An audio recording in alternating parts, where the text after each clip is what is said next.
The abandoned house on Maple Hollow Hill stood silent against the morning sky, its weathered frame a testament to forgotten history. Windows gaped like hollow-eyed glass long since shattered by storms and neglect. The sloping roof sagged in the middle, threatening collapse after decades of bearing winter snows without repair.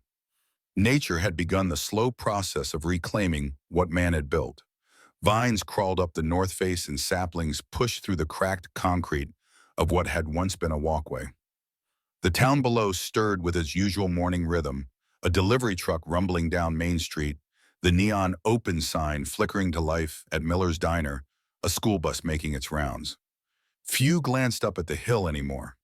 The coal house had faded into the background of Maple Hollow, a ghost too familiar to haunt properly. Until the battered blue pickup truck appeared on the road below, turning decisively toward the overgrown drive that wound up the hill.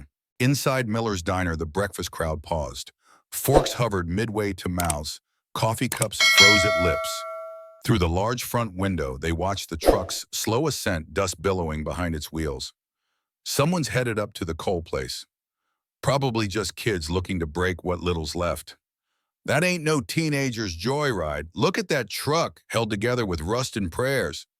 The older patrons shifted in their seats, exchanging glances heavy with memory and speculation. Mrs. Whitaker, her white hair pulled back in a neat bun, peered through her bifocals with particular interest. At 82, she had outlived most who remembered when the house on the hill had been a home rather than a cautionary tale. "That's Daniel Cole," she said, her voice carrying in the sudden quiet. "Grant's grandson. Would recognize that walk anywhere, just like his grandfather's." The truck reached the top of the hill and stopped. A man emerged, tall and lean, moving with the careful precision of someone accustomed to pain. His left shoulder held slightly higher than his right, his movements economical. Though only 35-something in his bearing suggested he'd lived more years than the calendar claimed. He wore faded jeans, work boots, and a flannel shirt despite the morning warmth. His face, partially visible, even from the distance, bore the unmistakable marks of someone who had seen combat, not just in the physical scars that traced his jawline, but in the watchful stillness with which he surveyed his surroundings. From the passenger side, a large German shepherd emerged, its muzzle grayed with age. The dog moved with the same careful dignity as its master, staying close as the man approached the house. "Fool's errand," muttered Frank Miller, wiping down the counter without taking his eyes off the scene. "That place is beyond saving. Nothing but a death trap waiting to collapse. Man's got a right to claim what's his," Mrs. Whitaker countered, stirring her tea with deliberate precision. "Is it his, though?" The question came from the corner booth where Thomas Campbell sat nursing his third coffee refill. At 78, he was the self-appointed historian of Maple Hollow, his memory sharp despite his advancing years. "Way I heard it, ownership of that place has been muddied for decades." The conversation dissolved into the familiar debate that had circulated through Maple Hollow for years. Who really owned the Cole house? What had happened to the Harper family claim? Whether Grant Cole had been hero or villain in a story that had grown more convoluted with each retelling. Up on the hill, Daniel Cole stood before the house that bore his name, unaware of the renewed controversy his arrival had sparked. The reality of the structure was worse than the faded photographs he'd carried with him through military deployments in the years after. The porch listed dangerously to one side, several pillars rotted through completely. The once white paint had peeled away to expose gray wood underneath, weathered to the texture of stone. The front door hung askew on a single hinge. Rust pressed against his leg, a warm weight anchoring him to the present. The dog's amber eyes scanned the property with the same wary assessment as his master's ears, alert to the unfamiliar surroundings. The deed in Daniel's pocket felt impossibly light for something that carried such weight. After losing his contracting business to the economic downturn, after the divorce that followed, as his life unraveled thread by thread, this was what remained a house no one wanted in a town that had forgotten him, carrying his family's name like a question without an answer. His shoulder throbbed, the old injury awakened by the long drive. 3 tours overseas had earned him a Purple Heart, a medical discharge, and a shoulder that could predict rain more accurately than any meteorologist. The doctors had done what they could with the shrapnel damage, but some wounds were meant to be carried rather than healed. "Not much of a homecoming, is it, boy?" His voice sounded strange in the quiet, absorbed by the overgrown grass around them. Rust's tail gave a single wag in response, neither agreeing nor disagreeing, merely acknowledging that they were in this together, whatever this turned out to be. Daniel approached the porch steps, testing each before committing his weight. The wood groaned but held. On the porch itself, he moved carefully along the outer edge, where the support beams below would be strongest. With a deep breath that tasted of dust and decay, he pushed the hanging door inward. The key the lawyer had sent was unnecessary. There was nothing left to lock, nothing worth stealing. Still, Daniel fished it from his pocket and held it in his palm, a small weight that connected him to his grandfather, who had last used it decades ago. The hinges protested with a sound like a wounded animal as he pushed the door wider. Inside, the air hung heavy with the sense of abandonment dust, mildew, the musty odor of small animals that had made homes in the walls. Shafts of light cut through the gloom where portions of the roof had given way, illuminating dust motes that danced in the disturbed air. The entryway opened to a living room where the ghosts of furniture remained the impression of a sofa against one wall, lighter patches of hardwood where rugs had once protected the floor from sun fade. To the right, a dining room stood empty, save for a single chair toppled on its side as though the last occupant had left in haste. Daniel stepped inside his boots, leaving prints in the dust. Rust followed nails clicking against the hardwood nose, working overtime to process the layers of scent that told the house's story in a language only he could understand. Memories stirred in Daniel's mind, fragmented and worn at the edges like old photographs. Summer visits as a child, the smell of his grandfather's pipe tobacco, the taste of fresh apple cider from the orchard that had once thrived behind the house. He had been 10 when Grant Cole died, too young to understand the complexities of property disputes and inheritance, old enough to feel the loss of the only male figure who had seemed permanent in his life. The kitchen revealed the greatest damage. A portion of the ceiling had collapsed, exposing rafters to the elements. What remained of the cabinets hung at precarious angles, doors missing or clinging by single hinges. The ancient stove had been removed, leaving only a lighter square on the wall where it had once stood. The sink remained, though the faucet had been stripped away, likely by scavengers looking for salvageable metal. Despite the devastation, Daniel's contractor's eye assessed with professional detachment. The foundation appeared solid. The main support beams, though weathered, showed no critical rot. The electrical would need complete replacement, as would the plumbing. The roof would be his first priority before the next rain.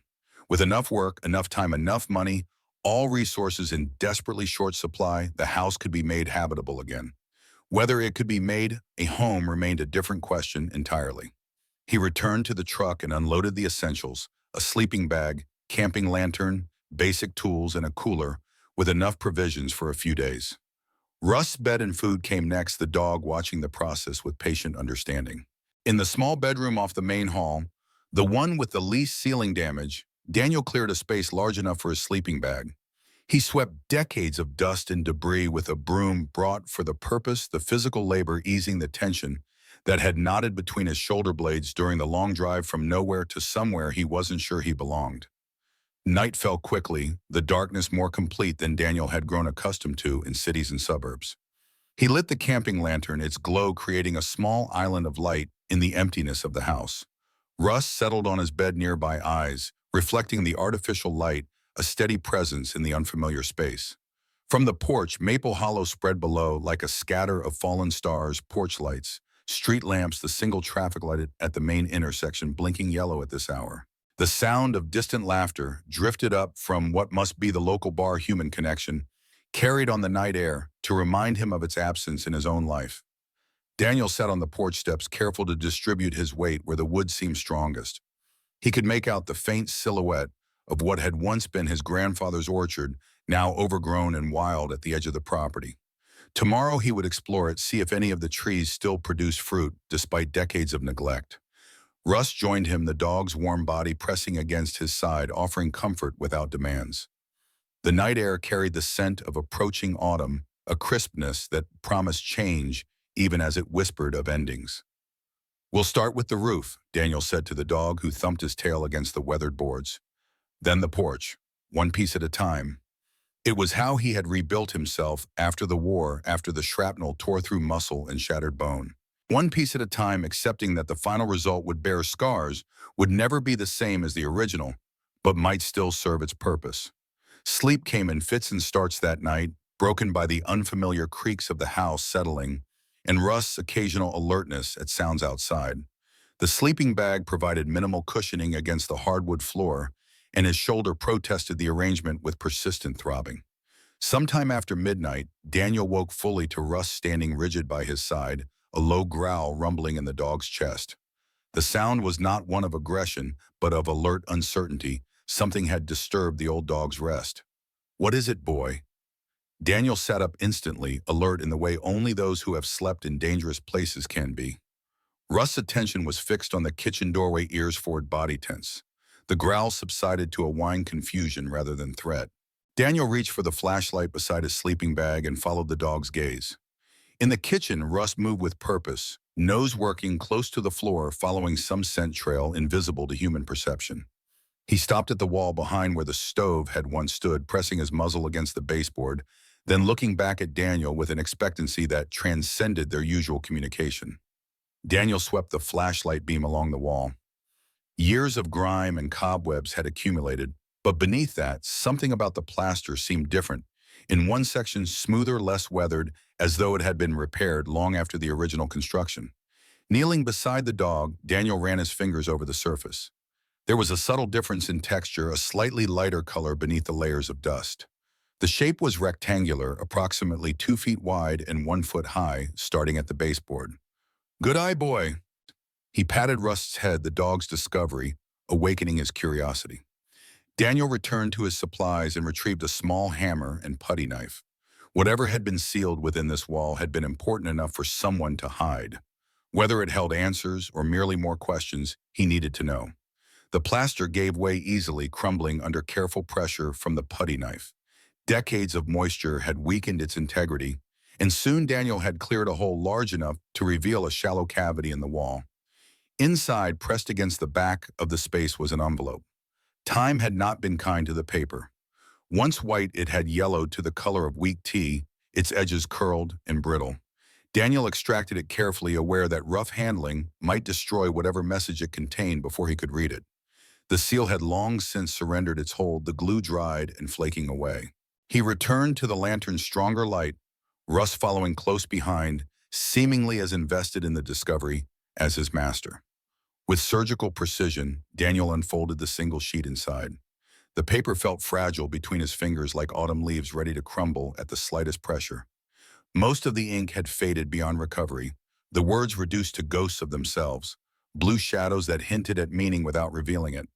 Water damage had caused some sections to blur into illegibility, while others had simply surrendered to time. Daniel tilted the paper toward the light, eyes straining to capture any phrase that might have survived. Near the bottom, where the writer had perhaps pressed harder in conclusion, a single line remained clear enough to read, "Please forgive us all." The words hit with unexpected force, like stumbling upon a grave where you expected only empty ground. 4 words heavy with desperation, written by a hand that had pressed deep into the paper as if to ensure this sentiment at least would endure. There was no signature, no date, no context to explain who needed forgiveness or for what transgression. Just those 4 words hovering in isolation, surrounded by the faded ghosts of explanation that would never be recovered. Daniel read the line again, then a third time, as though repetition might summon the missing context.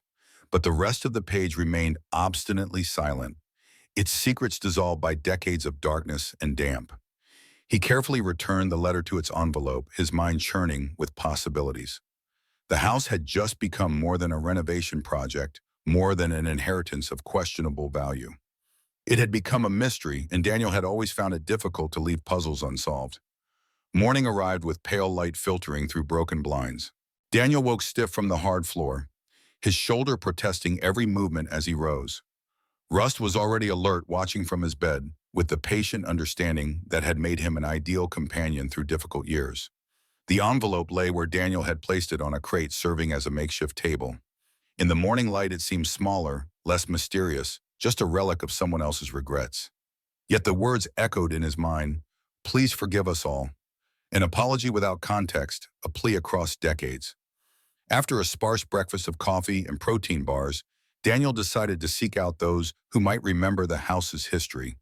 The letter had been hidden sometime before his grandfather's death, perhaps by Grant Cole himself, perhaps by someone else. Either way, the oldest residents of Maple Hollow might hold pieces of the puzzle. Miller's Diner seemed the logical starting point. In small towns, such establishments served as unofficial archives, their regular patrons the keepers of local lore. Daniel tucked the envelope carefully into his jacket pocket, where it rested light against his chest but heavy in his awareness. The bell above the diner door announced his arrival with a cheerful jingle at odds with the sudden dip in conversation. Daniel felt the weight of eyes tracking his movement to a corner booth assessment in every glance. He ordered black coffee when the waitress approached her smile, professional but tinged with curiosity. As he waited, he observed the room through the reflection in the window beside him. The breakfast crowd was sparse but represented a cross-section of the town farmers in work clothes, a pair of mechanics, still bearing traces of grease beneath their fingernails. Office workers grabbing quick meals before commuting to larger towns nearby. And the elders, every small town had them the keepers of memory who had lived long enough to see patterns repeat. Mrs. Whitaker sat by the window, her gaze meeting his in the reflection with unabashed interest. Daniel had a vague memory of her from childhood visits. She had taught piano to local children, including his mother briefly. Age had bent her frame, but not her posture, which remained proper even as she leaned forward to better hear her companion. When his coffee arrived, Daniel gathered his resolve and approached her table. "Mrs. Whitaker, I'm Daniel Cole. I believe you knew my grandfather." Her eyes brightened with recognition. "Of course I did. You have his height, though, not his breadth. Grant was built like an oak tree." She gestured to the empty chair across from her. "Please join me. This is Thomas Campbell." The man across from her nodded curtly, his expression guarded. He clutched his coffee mug with arthritic fingers, the knuckles swollen, but the grip still strong. Daniel slid into the offered seat, feeling the weight of the envelope in his pocket. "I found something in the house that I'm trying to understand.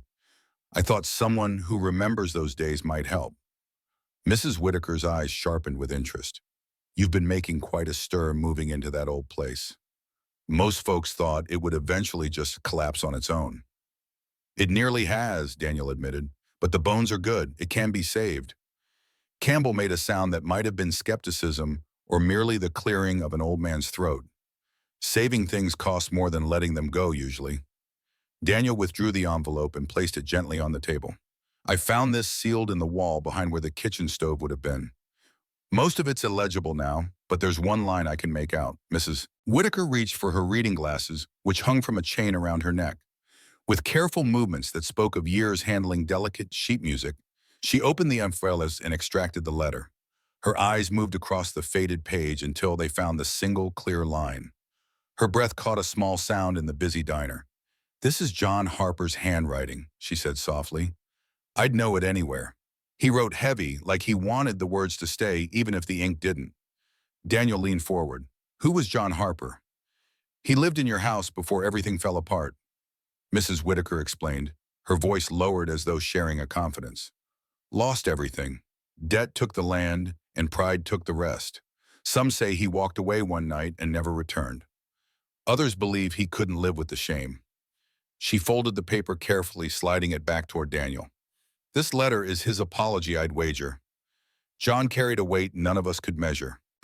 Before Daniel could ask for clarification, Campbell's voice cut in sharper than his age might suggest. "That's one version of the story." He leaned forward, eyes clear and challenging. "But the truth isn't that simple.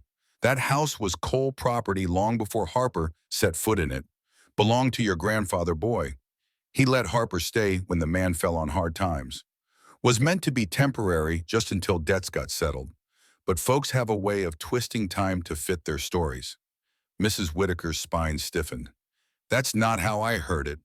Everyone knew Harper signed it over when he couldn't pay." Campbell's cane tapped the floor, once sharp and definitive. "Paper can be faked, but blood doesn't lie. I saw Daniel's grandfather plant that orchard with my own eyes. He built that house with his own hands, and Harper was just a guest who never left until it was too late." The diner had grown quieter, neighboring conversations thinning as others tuned in to the familiar dispute, now given new life by Daniel's presence. "So which is it?" Daniel kept his voice calm, though his pulse had quickened.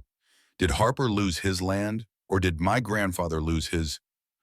Mrs. Whitaker spread her hands helplessly. "Stories get tangled over time. What matters is Harper's words, and those words sound like regret." Campbell leaned closer, his eyes fixed on Daniel's. Regret doesn't always belong to the one who truly committed the wrong. Remember that.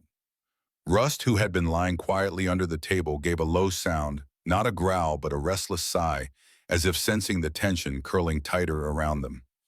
Daniel slipped the letter back into its envelope, the paper brittle but still intact. He thanked them both, though their answers had only deepened the mystery rather than resolving it.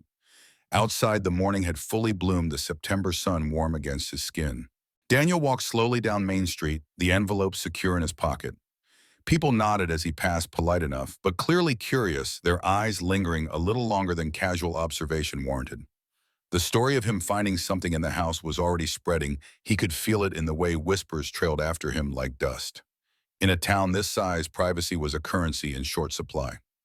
At the edge of town, Daniel paused and looked back toward the diner, where Mrs. Whitaker and Campbell could be seen through the window, still engaged in what appeared to be heated discussion. Two versions of history, both worn smooth by retelling, neither yielding to the other. Russ tugged gently at the leash, urging him homeward. The road back to the hill stretched ahead, lined with trees beginning to hint at autumn colors. Daniel walked with his head down the envelope, secure in his jacket, his mind caught between two histories, one written in ink that had faded to near nothing, the other carried in memories that had hardened into certainty. Somewhere between lay the truth, but truth, like the house itself, required excavation and reconstruction.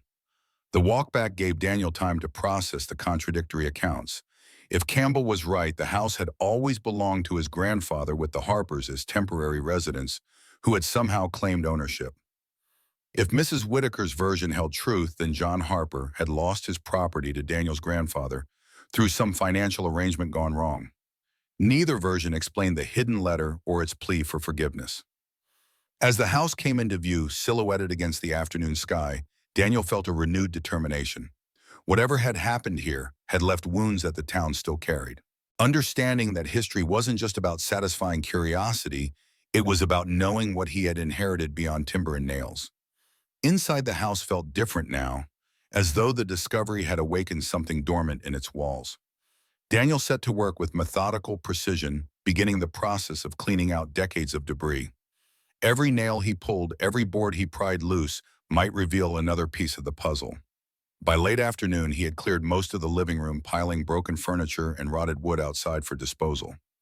The physical labor helped quiet his mind, the familiar rhythm of construction work, grounding him in the present even as he sifted through the past. As he worked on removing damaged wainscoting from the living room wall, his hammer slipped, striking the plaster with more force than intended. The wall gave way, crumbling in a section about 2 feet square. Dust clouded the air, and Daniel stepped back, coughing. As the particles settled, he moved closer, examining the unexpected damage. There, revealed in the broken plaster, was a drawing. Simple lines in pencil formed the unmistakable outline of the house itself, a child's rendering with a slanted roof and crooked porch, much as it had appeared before decades of neglect. Beneath the drawing, in careful but unpracticed letters, was a single word: home. Daniel stared at the discovery, his chest tightening with unexpected emotion. Someone, a child, had drawn this house directly onto the plaster, claiming it with the certainty that only the young possess. The wall had later been covered with wainscoting, preserving the image like an accidental time capsule. He traced the lines with his fingertip, feeling the slight indentation where the pencil had pressed into the plaster. The drawing couldn't have been his. He had never lived in this house, only visited. Perhaps a Harper child, or some other family that the town's divided memories had forgotten entirely. Rust approached, tail wagging slowly as he inspected the wall. The dog seemed to understand the significance of the discovery, his eyes moving between the drawing and Daniel as if confirming the connection. Daniel sat back on his heels, a memory surfacing from the sediment of years, himself at 8 or 9, sitting at his grandfather's kitchen table, drawing with stubby pencils on paper his grandfather had provided. The pride in Grant Cole's eyes as he had hung the childish artwork on the refrigerator with magnets shaped like apples. "I drew here too," Daniel murmured to Rust, "but on paper, not walls." The house had been a home to children who had left their mark, claiming space with simple art in the way children have always done. Behind the wainscoting, protected from time and eyes, the declaration had waited patiently to be rediscovered.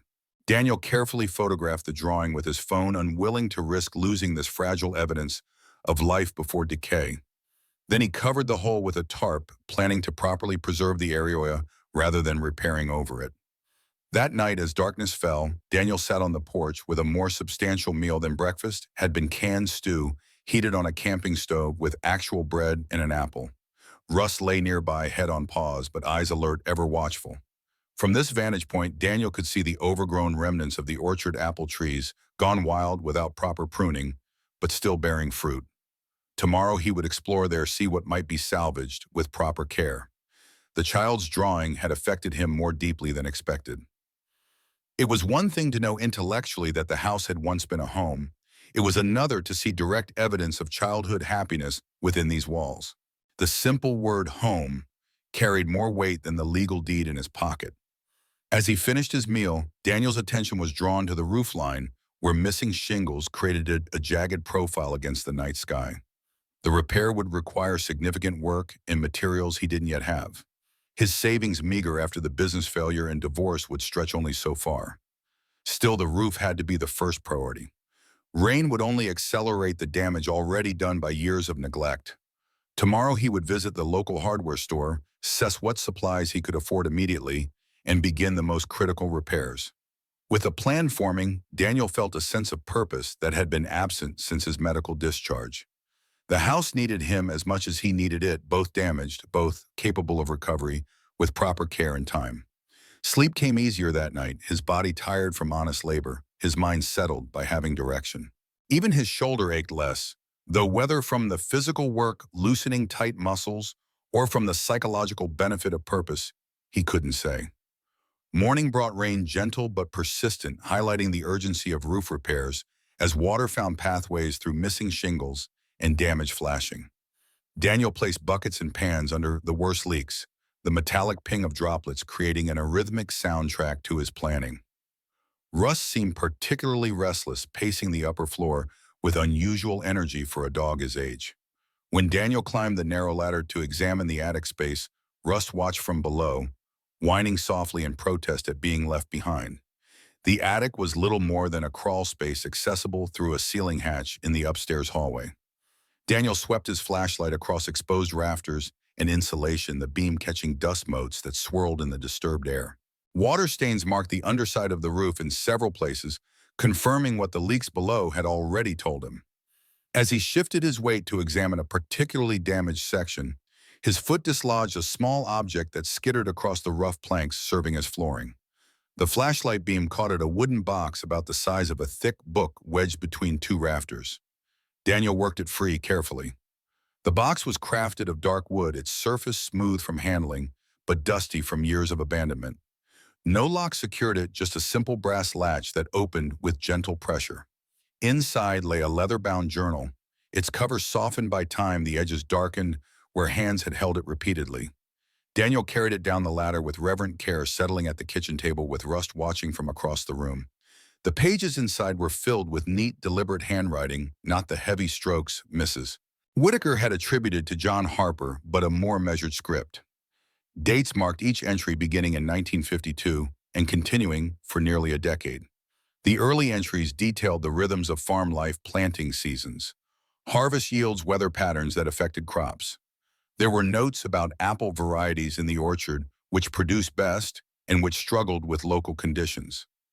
Interspersed were domestic observations, a child's first steps, a wife's birthday celebration, the purchase of a new stove that Margaret has been wanting for years. As Daniel read further, the entries grew shorter, the optimism of earlier years fading into terse reports of failing crops, mounting debts, and Margaret's declining health. Medical expenses appeared with increasing frequency, along with mentions of loans and payment schedules. The final entries were sparse, sometimes just a date and a single line about weather or a brief note about visitors. Then on the very last page, dated November 1960, a single line stood in stark contrast to the practical accounting that filled the rest of the journal. "I hope one day this house will hear laughter again." Daniel closed the journal, his hand resting on the cover, his throat unexpectedly tight. The writer, presumably his grandfather, had recorded not just the practical details of farm life, but the slow decline of a dream. Between the lines lay a story of struggle of a man watching his life's work crumble beneath forces beyond his control. And yet that final line spoke not of bitterness, but of hope that what he had built would outlast his own defeat, that the home he had created would survive to shelter joy once more. Russ pressed his head against Daniel's leg, a quiet affirmation of presence. The dog had always possessed an uncanny ability to sense emotional shifts, a gift that had made him invaluable during Daniel's darkest days after returning from war. Daniel set the journal beside the envelope containing John Harper's letter. These fragile voices from the past now joined on his makeshift table. He looked around the dim kitchen, the patched walls, the boards yet to be replaced, and felt something he had not expected to find in this abandoned house. The faint but steady pull of responsibility, not just to repair what was broken, but to honor what it had once been. The days that followed fell into rhythm dictated by necessity and weather. When rain permitted, Daniel worked on the roof, replacing damaged shingles and repairing flashing around the chimney. During downpours, he focused on interior projects, removing rotted flooring, reinforcing joists, clearing debris from rooms he hadn't yet properly explored. Each day revealed new challenges and occasional treasures. Behind a loose baseboard in the dining room, he found a child's marble blue glass with white swirls frozen within. In the back of a kitchen cabinet, a recipe card written in faded ink detailed instructions for apple butter, the way Mother made it. Small artifacts of daily life preserved by chance and neglect. From his perch on the roof, Daniel observed the comings and goings of curious neighbors. Vehicles slowed as they passed, some stopping briefly for a better look at the unexpected activity. A few brave souls ventured up the drive, offering cautious greetings and thinly veiled questions about his intentions. Their reactions spanned the spectrum, from skepticism to encouragement. An elderly farmer named Peterson brought a basket of fresh vegetables from his garden, along with unsolicited but useful advice about local suppliers of building materials. A middle-aged woman who introduced herself as the town librarian left her card mentioning that the library held historical records that might interest him. Others were less welcoming, their expressions making clear their belief that Daniel was wasting time and resources on a hopeless cause. "That place will swallow you whole," one man called from his truck window. "Cole or Harper, doesn't matter, that hill has never been kind to anyone." Daniel accepted both kindness and doubt with the same quiet acknowledgement. The opinions of Maple Hollow residents mattered less than the evidence he uncovered with each passing day. Evidence that this house, however neglected, had been built with care and inhabited with love before something had gone terribly wrong. On a clear Saturday morning, as Daniel worked on replacing broken porch railings, the sound of an approaching vehicle drew his attention. Unlike the pickup trucks and modest sedans that usually slowed to observe his progress, this was a sleek black BMW, its polished surface reflecting the autumn sunlight as it navigated the rutted drive. Rust, who had been dozing in a patch of sun nearby, rose to alertness, his posture shifting from relaxation to vigilance in an instant. A low growl rumbled in his chest as the car stopped a few yards from the porch. The man who emerged moved with the confident precision of someone accustomed to being observed. Tall and well-built despite his mid-50s age, he wore a sport coat over a crisp button-down shirt, attire more suited to a business meeting than a visit to a construction site. His salt and pepper hair was expensively cut, his shoes polished despite the dusty surroundings. Daniel straightened, setting aside the sander he'd been using on a porch post. Rust moved forward, placing himself between Daniel and the visitor, tail low, but not tucked ears forward, in assessment rather than aggression. "Afternoon," the man said, his voice smooth and modulated. "You must be Cole." The statement carried no question, only certainty. Daniel nodded, wiping sawdust from his hands onto his jeans. "That's right." The man's eyes moved deliberately across the porch, taking in the new railings, the replaced boards, the fresh paint beginning to transform the entrance. He smiled, but it was the kind of smile that seemed more like assessment than pleasure. "You've done quite a bit of work here. Shame it won't last." The statement hung in the air between them, its implication clear even before the man continued. "My name is Richard Harper. My grandfather lived in this house before yours ever touched it." He stepped closer, gravel crunching beneath expensive leather shoes. "Word travels fast in small towns. I hear you've moved in, fixing it up as though it's yours, but it isn't. It's abandoned property, and I have the right to reclaim it." Daniel felt a chill that had nothing to do with the autumn air. "I've found records that say otherwise," he replied evenly. "And my family has ties to this house going back before your grandfather." Harper waved a dismissive hand, the gesture practiced and precise. Old stories don't hold weight in court. Paper does, and I have paper.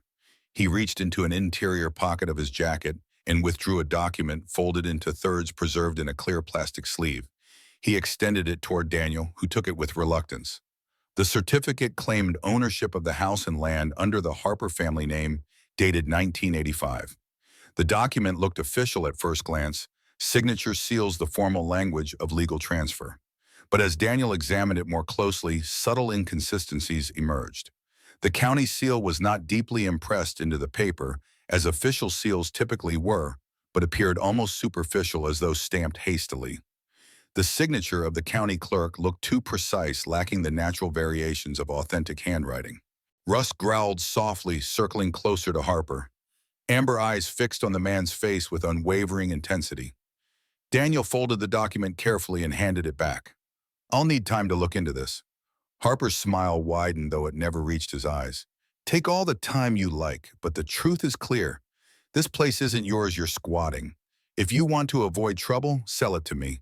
I'll offer more than it's worth, enough to pay off whatever debts you carry and walk away clean. Daniel felt heat rise in his chest, though he kept his voice steady. I'm not looking to sell. I'm looking to restore what was mine to begin with. Harper's expression tightened, irritation breaking through his composed exterior. Stubbornness won't help you, Cole. I have the papers, I have the history, and I have patience. Do you... He slipped the certificate back into his jacket, the movement deliberate, a man accustomed to having the final word in any confrontation. Before returning to his car, he cast a last look at the porch, his gaze calculating. Think about it. This hill has buried enough men already. No need to add your name to the list. The BMW reversed smoothly, then descended the hill, leaving dust curling in its wake like a final statement. Daniel remained motionless on the porch, the encounter replaying in his mind. Russ pressed against his leg, the growls subsiding into a quiet rumble of discontent. The house suddenly felt more fragile, the work he had done more tenuous. Harper's confidence suggested resources and connections that Daniel lacked, the kind of advantages that often determined outcomes regardless of right or wrong. Yet something about the certificate nagged at him. The seal too faint, the signature too perfect. If Harper's claim was legitimate, why did the document itself seem questionable? And why would he offer to buy what he claimed already belonged to him? Daniel returned to his work with renewed purpose, each nail driven with greater determination. The journal in the attic, the child's drawing on the wall, the letter hidden for decades, these were pieces of a story Harper's certificate didn't acknowledge. Whether they would be enough to counter legal claims remained to be seen, but Daniel had faced worse odds and survived. As dusk gathered, painting the renovated porch in shades of gold and amber, Daniel stood at the railing and looked out over what remained of the orchard. Apple trees, unpruned for decades but still bearing fruit, stood as silent witnesses to whatever had transpired between the Harpers and Coles. Russ settled beside him, the dog's solid presence, a reminder that whatever challenges lay ahead, he would not face them alone. The house on the hill had withstood storms and neglect in the slow erosion of time. It had sheltered joy and sorrow, witnessed beginnings and endings. Now it stood at another crossroads, its future uncertain, but its bones still strong. Daniel made a silent promise to the house, to the child who had drawn on its walls, to the man who had hoped for laughter to return. This story was not yet finished, and this time it would be written with truth, rather than convenience, with restoration, rather than destruction. The sun sank below the horizon, casting long shadows across the property. In the distance, lights began to appear in Maple Hollow, small beacons in the gathering darkness. Daniel turned away from the view and entered the house, Russ at his heels, ready to continue the work that had only just begun. The morning light filtered through the newly repaired windows, catching dust motes that danced in the air as Daniel moved methodically through the house. 2 weeks had passed since he'd first arrived, and the transformation was already visible. The roof no longer leaked in a dozen places, just 3 that he'd addressed today. The porch stood steady again, its railings sanded smooth and painted a crisp white that stood in stark contrast to the weathered exterior walls. Daniel's muscles had settled into a familiar rhythm of work, hammer, saw, planes, and the physical language of rebuilding that required no translation. His shoulders still ached at night, but the pain felt productive now, rather than merely punishing. Russ shadowed him through each task, the dog's presence a constant anchor. Age had slowed the German shepherd's movements, but not his vigilance, particularly since Harper's visit. The animal seemed to sense the threat lingering over their progress, his ears pricking at every vehicle that slowed on the road below. From his position on the ladder, Daniel could see most of Maple Hollow spread below. The town appeared unchanged by the decades his family had been absent. Same diner, same hardware store, same church steeple rising above the tree line. Only the people had changed generations, shifting like sand, while the structures remained. He secured the last shingle and descended, pausing to survey his progress. The house looked less haunted now, more patient, as though it had been waiting for someone to remember it deserved care. "Looking better every day," called a voice from the edge of the property. Daniel turned to find a woman in her early 40s walking up the path, her practical boots and jeans, suggesting she wasn't concerned about the construction debris. Her dark hair was pulled back in a simple ponytail, glasses perched on a nose that had clearly been broken and reset at some point in her past. "Sarah Jensen," she said, extending a hand as she reached him. "Town librarian. I left my card last week." Daniel wiped his palm on his jeans before shaking her hand. "Daniel Cole, thanks for stopping by."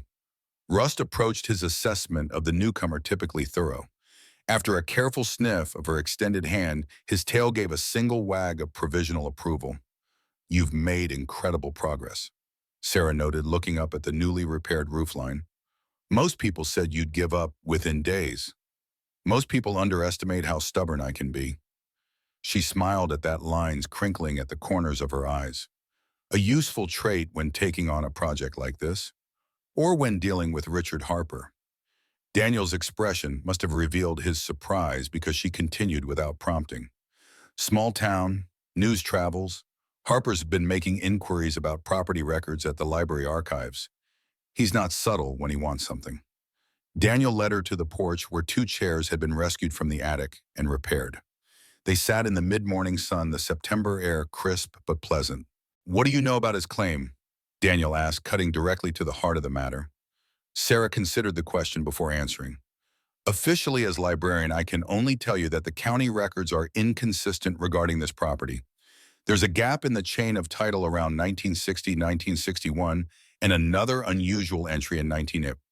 And unofficially," her eyes met his directly, "unofficially, I can tell you that 1985 was a problematic year for county records. The clerk's office had a scandal, approvals being sold, documents backdated. Nothing was ever proven in court, but the clerk resigned suddenly." Daniel leaned forward, elbows on knees. "Harper showed me a certificate from 1985. The seal looked wrong, too shallow, like it was stamped rather than embossed." Sarah nodded, unsurprised. "That fits what I know, but challenging it would require documentation from before 1980 that clearly establishes ownership. I found my grandfather's journal in the attic. It records everything from 1952 to late 1960 crops, finances, family events. The last entry mentions hoping the house would hear laughter again someday. That's helpful for establishing occupancy, but not necessarily legal ownership. Do you have a deed, mortgage documents, anything with official seals?" Daniel shook his head. "Not yet, but I also found a letter hidden in the kitchen wall, mostly illegible except for one line, 'Please forgive us all.' Mrs. Whitaker at the diner says it's John Harper's handwriting." Sarah's expression sharpened with interest. "Fascinating. The Harpers and Coles have been intertwined in local memory for decades, but concrete documentation is scarce. This isn't just about a house, Daniel. It's about which version of history this town wants to remember." Her words hung in the air between them, weighted with implications that extended beyond property disputes. Daniel understood that he had stumbled into something larger than a renovation project. He had walked into a living museum of grudges and secrets that had shaped Maple Hollow for generations. "I should get back to the library," Sarah said, rising from her chair. "But I'll keep an eye out for anything that might help clarify the ownership records. Sometimes the answers are hidden in unexpected places, tax assessments, utility hookups, even church donation records." As she walked back down the path, Russ following a few steps before returning to Daniel's side, she called over her shoulder, "Whatever happened between your grandfather and the Harpers left marks on this town that haven't healed. Be prepared for resistance from more than just Richard." Daniel watched her go, her warnings settling into his awareness like another tool to be accounted for in the work ahead. The house was more than timber and nails. It was a repository of memory, both acknowledged and suppressed. He returned to his repairs with renewed purpose, each completed task not just a step toward habitability, but a reclaiming of narrative. As afternoon stretched into evening, the sense of being watched occasionally prickled the back of his neck, though each time he looked toward the road, no vehicle lingered. That night, as moonlight spilled through windows, still awaiting curtains, Daniel dreamed of the orchard in full bloom, trees heavy with white flowers that seemed to glow from within. In the dream, his grandfather stood among them, younger than Daniel had ever known him, pointing towards something half buried at the base of the largest tree. Daniel woke with the image still vivid, Rust alert beside him, as though he too had witnessed something significant. Outside, the first hints of dawn softened the darkness. Rather than trying to return to sleep, Daniel dressed and made his way outside the dog, following close behind. The orchard was a tangle of undergrowth and unpruned branches, nothing like the orderly rows of his dream. Yet something about the largest tree standing slightly apart at the western edge called to him with the insistence of memory rising through sediment. Daniel approached it slowly, noting how its gnarled trunk spoke of age beyond the others. This tree had not been planted by his grandfather. It predated the orchard perhaps by decades. Its roots spread visibly at the surface, creating uneven terrain that had been incorporated into the property line rather than removed. As he circled the tree, a fragment of conversation with his grandfather surfaced from childhood. "Remember, this land holds more than just trees." The words had seemed like simple wisdom to a 9-year-old boy. Now they carried the weight of instruction, perhaps even warning.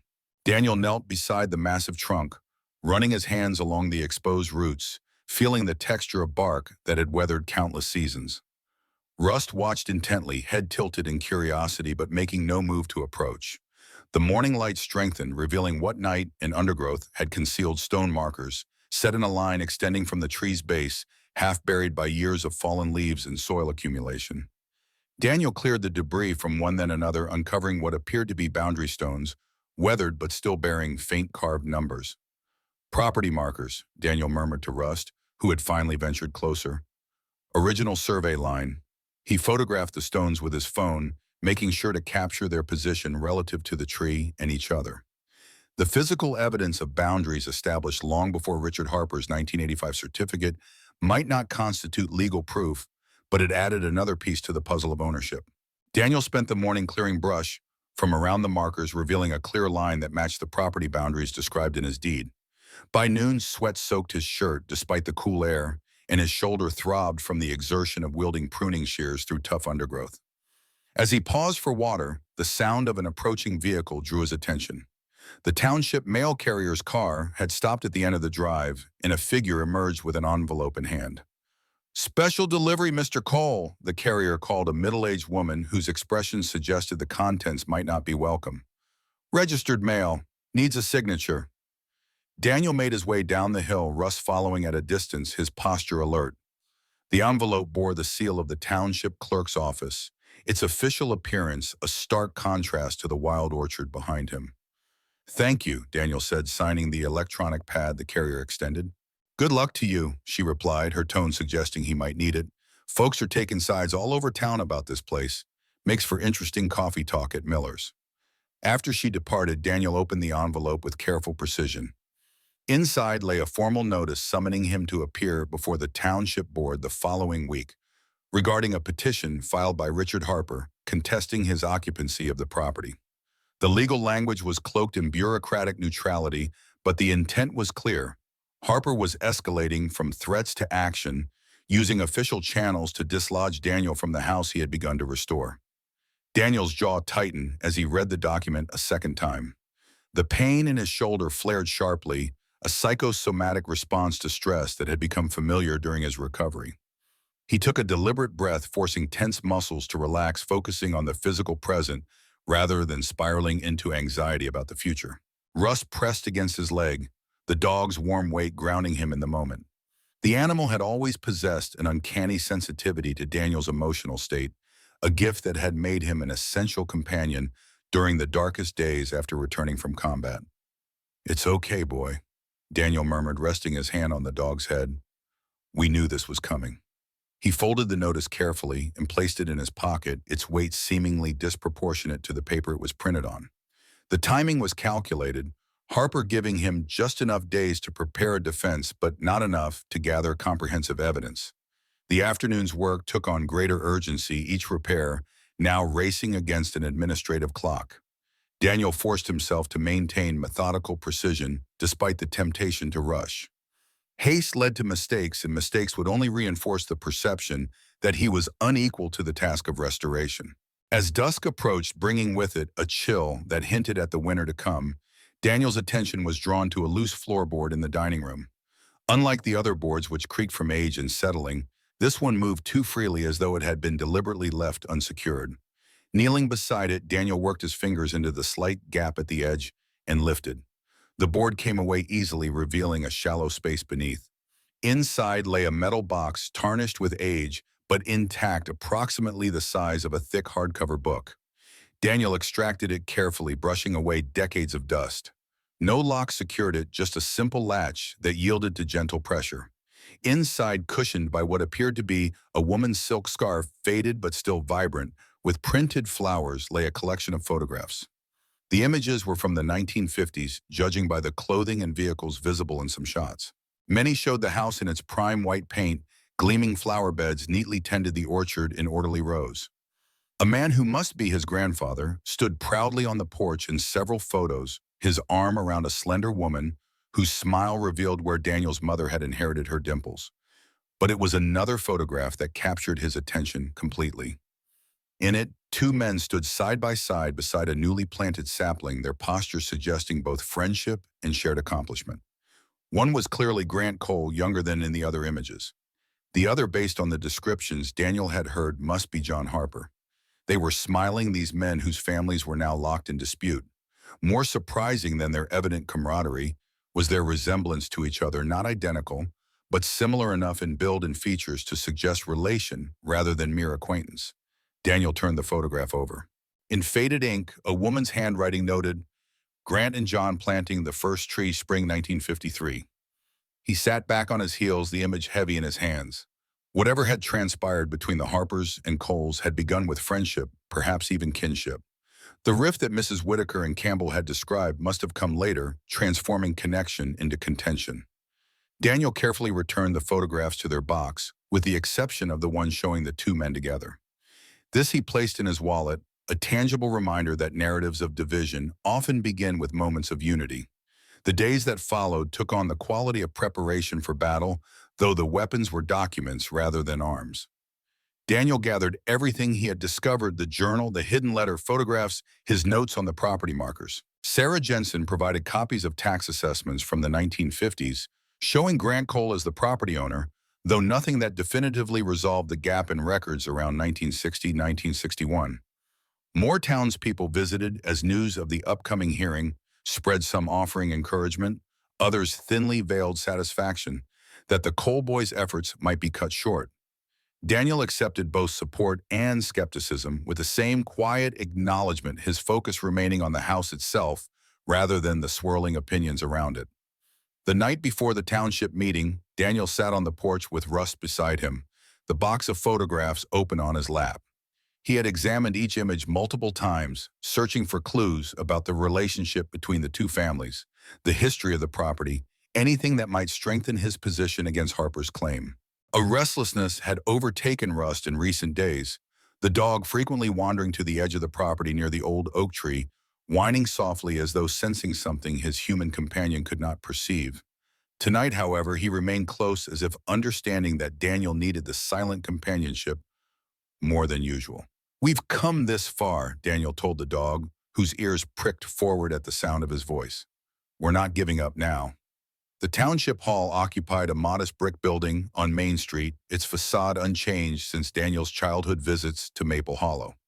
By 5 o'clock on the evening of the hearing, the parking lot was filled beyond capacity, vehicles lining the street in both directions. Inside, the meeting room buzzed with the energy of a community divided. Rows of folding chairs had been arranged to face a raised platform where the township board members would sit. Many seats were already filled with familiar and unfamiliar faces turning to watch, as Daniel entered Rust by his side with proper service dog identification that allowed his presence in the municipal building. Richard Harper already occupied a table at the front, his lawyer beside him. The certificate that had prompted this confrontation lay prominently displayed in its plastic sleeve, a visual claim to legitimacy. Harper himself sat with practiced composure, his expensive suit setting him apart from the casual attire of most attendees. Daniel took his place at the second table, arranging his evidence with methodical care.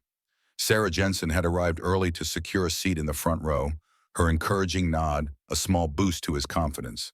Mrs. Whitaker and Campbell had also come, though they sat on opposite sides of the room, their division a microcosm of the town's split perspectives. At precisely 5:30, the side door opened and the township board members entered, 5 local officials elected to manage municipal affairs. Their chairperson, a stern woman in her 60s named Eleanor Carter, called the meeting to order with 3 sharp raps of her gavel. This evening's special session addresses the petition filed by Richard Harper regarding disputed ownership of the property at 1423 Hillcrest Road, commonly known as the Cole House. Her voice carried the practiced neutrality of someone accustomed to moderating community conflicts. Mr. Harper's attorney will present first, followed by Mr. Cole. Each will have 15 minutes, after which the board may ask questions. Harper's lawyer rose, a trim man whose tailored suit matched his client's in quality, if not in style. His presentation was polished, his gestures measured, as he outlined Harper's claim to the property based on the 1985 certificate. This document, properly filed and sealed by the county clerk, clearly establishes the Harper family's ownership, he stated, holding the certificate aloft for emphasis. Mr. Cole is occupying the property without legal right, making unauthorized alterations to a structure he does not own. He went on to describe how the Harper family had maintained ownership since the 1940s, with a brief interruption during which Grant Cole had acted as caretaker. The narrative was smooth, the potential gaps filled with confident assertions that the 1985 certificate had resolved any ambiguities in the chain of title. The law is clear, he concluded. The most recent properly filed deed determines ownership. Mr. Harper has been generous in offering to purchase Mr. Cole's improvements at fair market value, despite having no obligation to do so. We ask the board to uphold legal ownership and direct Mr. Cole to vacate the premises. Daniel listened without visible reaction, though his pulse quickened at the deliberate reframing of history. When his turn came, he rose with the steady calm that had served him through combat and recovery. "Thank you for the opportunity to address this petition," he began. "I'd like to present evidence that the Cole family has held clear title to this property since 1961, and that the 1985 certificate Mr. Harper relies on contains serious irregularities." He placed his grandfather's journal on the document projector provided, allowing the board to see the detailed records of property management spanning nearly a decade. This journal establishes continuous occupancy and improvement by Grant Cole from 1952 through late 1960. The property tax assessments from this period, copies of which I provided, list him as the legal owner. Daniel then displayed photographs from the metal box, including images of his grandfather working the orchard of building an addition to the house and standing proudly beside John Harper as they planted the first tree. These materials show not only occupation, but investment in the property. They also reveal that Grant Cole and John Harper were not strangers, but associates, possibly relatives, who worked this land together before something changed their relationship. He moved methodically through his evidence, including the property markers he had uncovered and the child's drawing preserved in the wall. With each item, he built a picture of continuous Cole family connection to the house, contrasting with Harper's absence until his recent interest. Finally, Daniel addressed the 1985 certificate, directly pointing out the irregularities in the seal and signature, and noting the timing's coincidence with the county clerk scandal Sarah had mentioned. This certificate appears to have been created during a period when the county records office was under investigation for improper practices. The seal lacks the proper depth of official embossing, and the signature shows none of the natural variations found in authentic handwriting. As Daniel concluded his presentation, the room remained silent, the weight of competing narratives hanging in the air. Mrs. Carter leaned forward, her expression giving away nothing of her thoughts. "Mr. Harper, would you care to respond to the concerns raised about your certificate's authenticity?" Harper conferred briefly with his lawyer before addressing the board with practiced confidence. These insinuations about impropriety are unfortunate and unfounded. The certificate was properly filed and accepted by the county. If there were any irregularities in the clerk's office during that period, they have no bearing on the legal validity of properly recorded documents. The back and forth continued with board members questioning both parties about specific details of their claims. The technical debate about which documentation carried more legal weight grew increasingly complex, with Harper's lawyer citing precedents that favored more recent filings, while Daniel emphasized the importance of established patterns of ownership and occupation.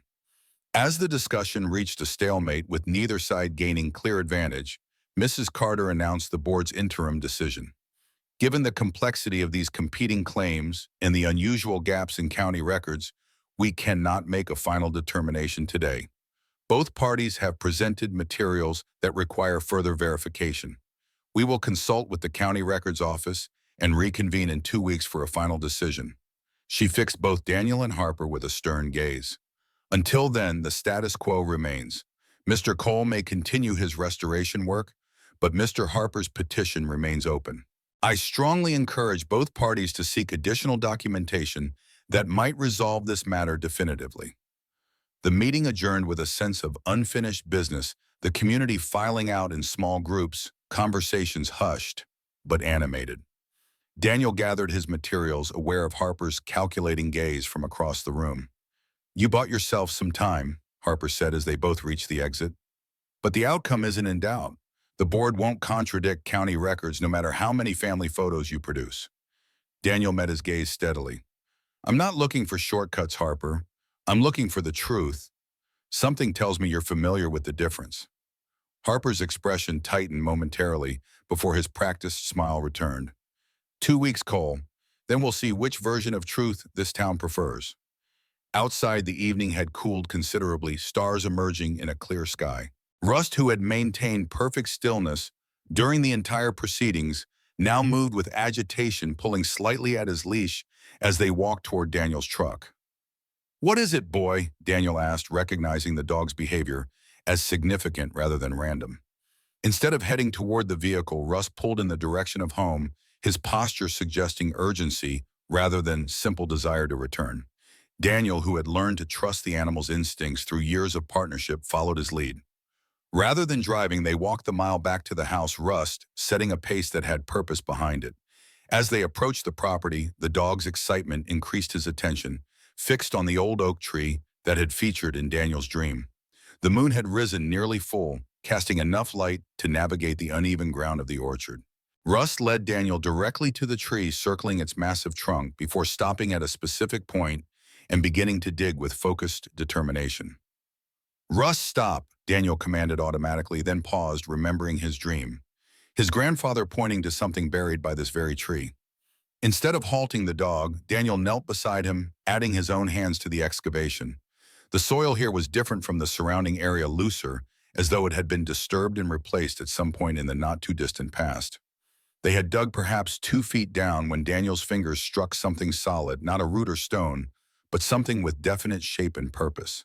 Clearing more soil revealed an iron jar, its lid sealed with what appeared to be wax, protected from the elements by its depth and the natural umbrella of the tree's canopy. With careful movements, Daniel extracted the container and brushed away the clinging earth. The jar was heavy, its contents shifting slightly when moved. The wax seal broke with gentle pressure, the lid underneath requiring more force to loosen after decades of corrosion.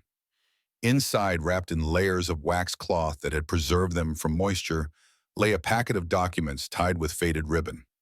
Daniel untied it with trembling fingers, aware that he might be holding the answer to the questions that had haunted Maple Hollow for generations. The top sheet emerged into the moonlight, its official appearance unmistakable, even in the dim illumination. The heading read, "Transfer of Property 1961. The county court seal pressed deep and clear into the paper, its edges crisp and authoritative, in a way Harper's certificate notably lacked. Daniel's breath caught as he scanned the document. It recorded the legal transfer of the property from John Harper to Grant Cole following default on a loan, with the house and land serving as collateral. The signatures of both men appeared at the bottom, along with those of the county judge and clerk who had witnessed the transaction. Additional papers detailed the terms of the original loan dated 1958 and subsequent notices of default from late 1960. The complete packet formed an unbroken chain of documentation explaining exactly how ownership had transferred from Harper to Cole, not through underhanded means but through standard legal process following financial default. Daniel sat back on his heels, the weight of history tangible in his hands. Russ settled beside him as though his mission had been accomplished after years of patient waiting. The discovery would need to be verified, of course. The documents would require examination by experts to confirm their authenticity. But even in the moonlight, the difference between these papers and Harper's 1985 certificate was stark. The depth of the official seals, the natural variation in the signatures, the consecutive nature of the documentation. As Daniel carefully rewrapped the papers in their protective cloth, a sense of both triumph and sadness washed over him. The truth had been literally buried, whether by his grandfather or someone else, preserved for a moment when it would be needed most.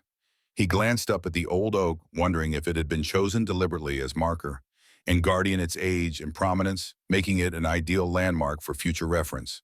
His grandfather's words echoed again. This land holds more than just trees. Daniel stood cradling the documents against his chest, Russ pressing close to his side. The house loomed against the night sky, its partially restored facade a testament to persistence against neglect. Whatever had happened between the Harpers and Coles had left wounds deep enough to bury truth alongside secrets. Now that truth had emerged not through courthouse records or township meetings, but from the land itself, patient hidden, waiting for the right moment to be unearthed. The following morning dawned clear and cold frost edging the windows like delicate lace. Daniel had spent much of the night examining the documents by lamplight, each page revealing more details about the transaction that had transferred ownership from Harper to Cole. The loan papers showed that John Harper had borrowed a substantial sum from Grant Cole in 1958, using the house and property as collateral. The purpose listed was medical expenses, adding a human dimension to the financial transaction. Subsequent notices documented missed payments throughout 1960, with the final default occurring in December of that year. The transfer deed dated January 1961 bore not only the signatures of both men, but detailed witnessing by the county judge and notary. Unlike Harper's 1985 certificate, these documents formed a complete narrative with no suspicious gaps or inconsistencies. As the sun rose higher, Daniel made 3 phone calls, first to Sarah Jensen, who agreed to help authenticate the documents, then to Mrs. Carter, requesting an emergency session of the township board, and finally to a historical document expert in the nearest city who could provide professional verification. By noon, news of the discovery had spread through Maple Hollow with the efficiency of small-town communication networks. Vehicles drove slowly past the property, some stopping briefly, as occupants strained to glimpse any activity that might confirm the rumors. Sarah arrived shortly after lunch, her expertise in archival preservation evident in the careful way she handled the documents. She brought acid-free folders and a magnifying glass, examining each page with methodical precision. "These appear authentic," she concluded, setting aside the glass. "The paper-type ink formulation and seal impressions are consistent with county documents from that period. The signatures match samples we have in the library archives." She looked up at Daniel, her expression a mix of professional assessment and personal empathy. "You understand what this means for the town, don't you? This isn't just about who owns the house anymore." Daniel nodded, having reached the same conclusion during his night of examination. "It's about which version of history gets acknowledged. The Harpers have been claiming wrongful dispossession for decades, building resentment against my family. These documents show it was a straightforward legal process following default on a loan. People have chosen sides based on stories passed down through generations," Sarah added. "Some will resist changing their perspective, even with evidence."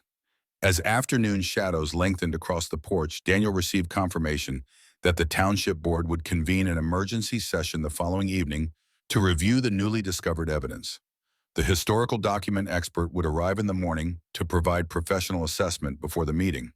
That night, as Daniel sat on the porch with Rust at his feet and the packet of documents secure inside lights, appeared on the road below a procession of vehicles making their way up the hill. Leading them was Mrs. Whitaker's ancient Buick, followed by Campbell's pickup truck and a half-dozen other cars. They parked in a rough semicircle at the edge of the property, and their occupants gathered in the yard, faces illuminated by flashlights and the headlamps of their vehicles. The impromptu assembly included most of the elders of Maple Hollow, those whose memories stretched back far enough to recall the origins of the Harper coal dispute. Mrs. Whitaker approached the porch first, her posture dignified despite her years. "We heard about what you found, Daniel. We'd like to see it if you are willing. It's time this town faced its history directly." Daniel hesitated only briefly before retrieving the documents.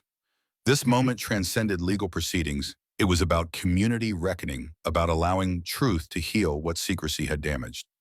Under the combined light of lanterns and flashlights, he displayed the papers on a makeshift table in the yard. The elders gathered around, their expressions solemn as they examined the evidence of transactions that had shaped town relationships for decades. Campbell's gnarled finger traced the signatures, his usual combativeness subdued by the weight of documented fact. Grant's hand, sure enough, and John Harper's too. "I remember when John's wife fell ill cancer," they said. "Treatment in the city cost more than they had." Mrs. Whitaker nodded, her earlier certainty about Harper ownership now visibly shaken. "Margaret Harper was my cousin. The medical bills nearly broke them, but I never knew Grant was the one who offered the loan." Others added pieces to the emerging picture, memories of John Harper's desperate attempts to save his wife, of Grant Cole's assistance, extending beyond financial support to include childcare and farm maintenance while John was at the hospital with Margaret. "After she died," Campbell said quietly, "John couldn't bear to stay. The house reminded him too much of her. But he couldn't make the loan payments either, with all the hospital bills still coming in." Mrs. Whitaker's hand trembled slightly as she pointed to the transfer deed. "So he signed it over legally, just as the paper says." But somewhere along the way, the story changed. The Harpers began saying Grant had taken advantage, had forced them out when they were vulnerable. "And the Coles said the Harpers had abandoned their obligations," Campbell added. Both sides nursing grievances, neither telling the whole truth. As the elders continued their examination, headlights appeared on the road below, a sleek black BMW climbing the hill with purpose. Richard Harper had apparently received word of the gathering and the documents that threatened his claim.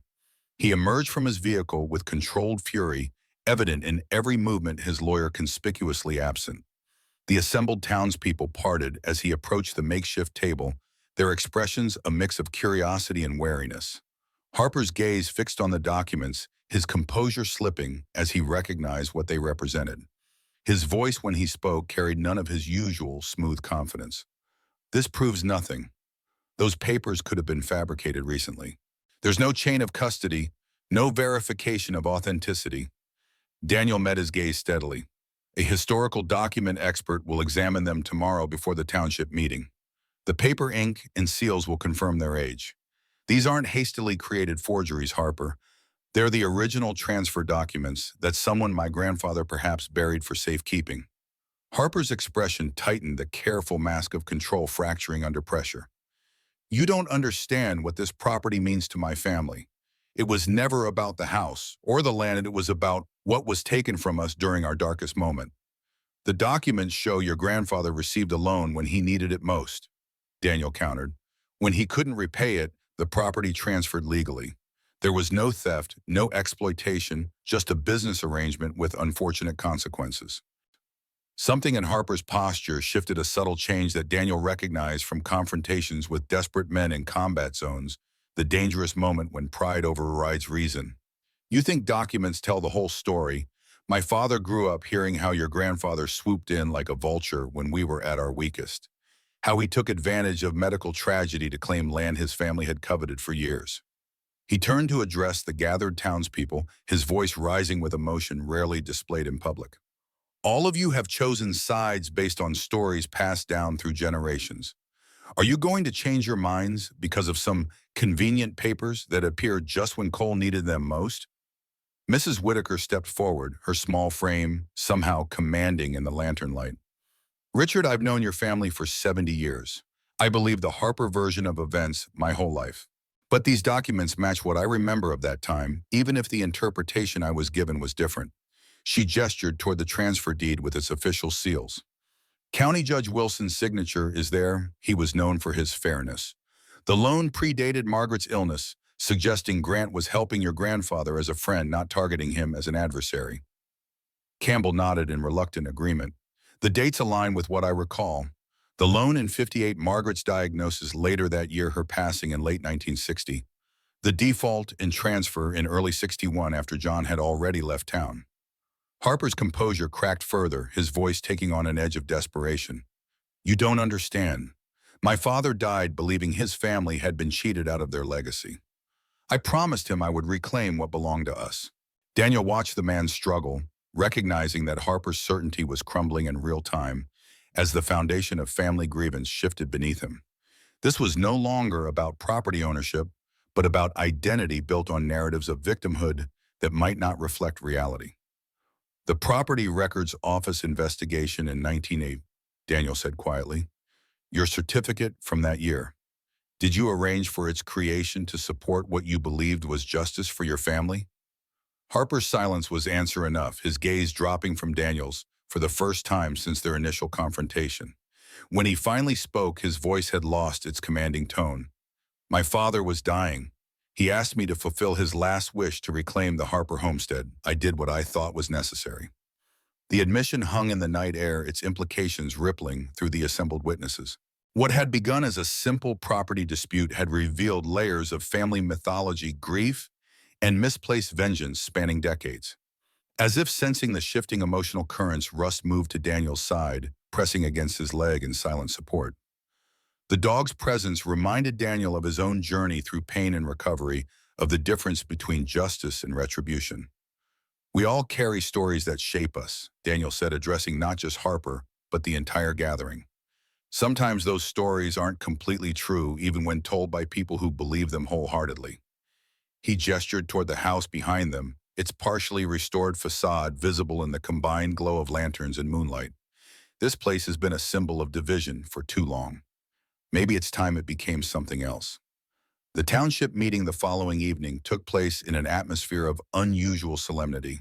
The historical document expert had confirmed the authenticity of the buried papers, dating them conclusively to 1961 based on paper composition, ink formulation, and binding techniques. The room was even more crowded than before, with citizens standing along the walls after all seats were filled. Richard Harper sat alone at his table, his lawyer having withdrawn after reviewing the authenticated documents. His posture remained proud but diminished, a man confronting the collapse of a lifetime's certainty. Mrs. Carter called the emergency session to order, her gavel's sharp rapport cutting through the murmurs of conversation. The board has reviewed the newly discovered documents presented by Mr. Cole, along with the expert authentication report.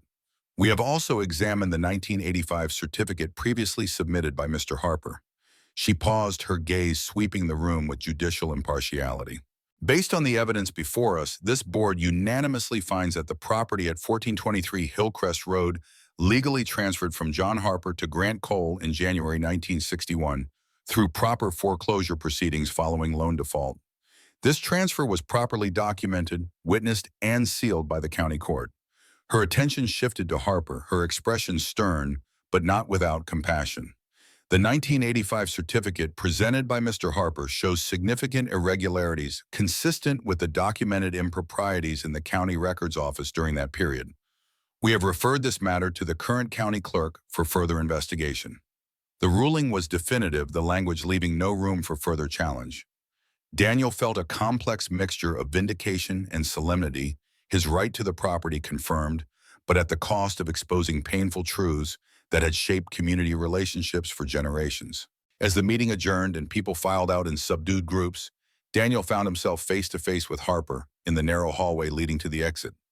The county investigation won't go anywhere, Harper said quietly. The clerk responsible died years ago, and there's no appetite for reopening old scandals. Daniel nodded, understanding this was as close to acknowledgement of wrongdoing as the man's pride would allow. It's not about punishment, Harper. It's about truth. Harper's gaze held his for a long moment. Truth is rarely simple, Cole. My grandfather lost his wife, then his home, then his place in this community. Whatever the legal documents say, that suffering was real. I know, Daniel replied, and I'm sorry for what your family endured, but fabricating history didn't heal that wound. It just passed it to the next generation to carry.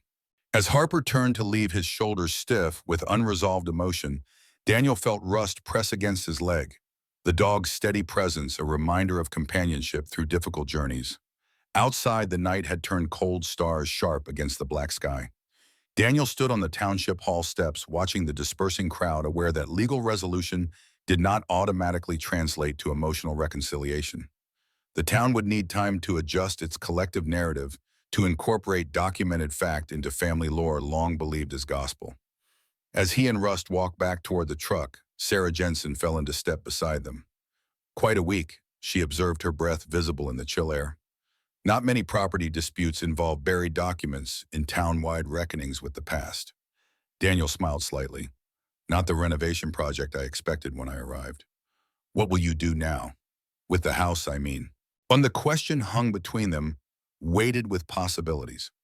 Daniel had been so focused on establishing his right to the property that he had given little thought to his long-term plans once that right was secured. Finish the repairs for starters, he answered. Beyond that, I'm not sure yet. Sarah nodded, understanding that some decisions required time and space to form properly. Whatever you decide, you've already done something important. You've given this town a chance to heal a wound it didn't even fully acknowledge was there. As they reached his truck, she offered a final observation before turning toward her own vehicle. You know, the most interesting part of those documents wasn't the transfer deed. It was the loan agreement that came before it, one family helping another in crisis before everything fell apart. That's the part of the story this town needs to remember. Daniel drove home with her words echoing in his mind, Russ sitting alert in the passenger seat beside him. The headlights carved a path through darkness as they climbed the hill, illuminating the house that stood as both inheritance and responsibility.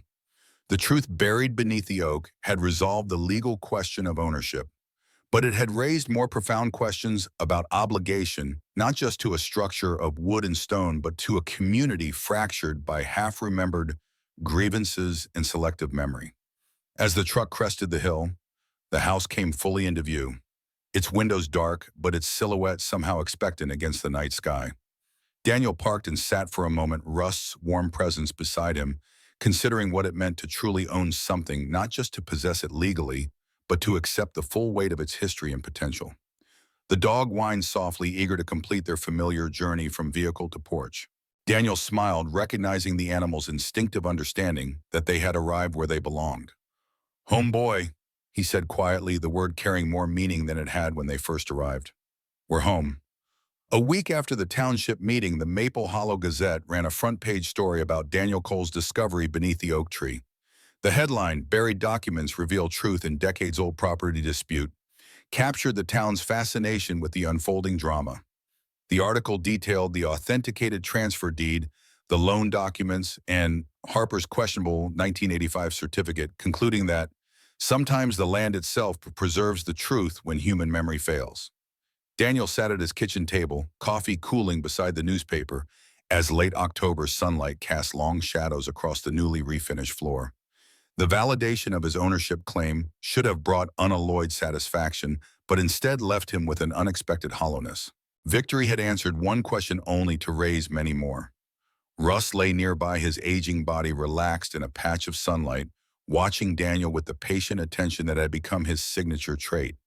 The dog seemed different since the discovery of the buried documents, calmer, more settled, as though some long vigil had finally ended. "What now, boy?" Daniel asked softly.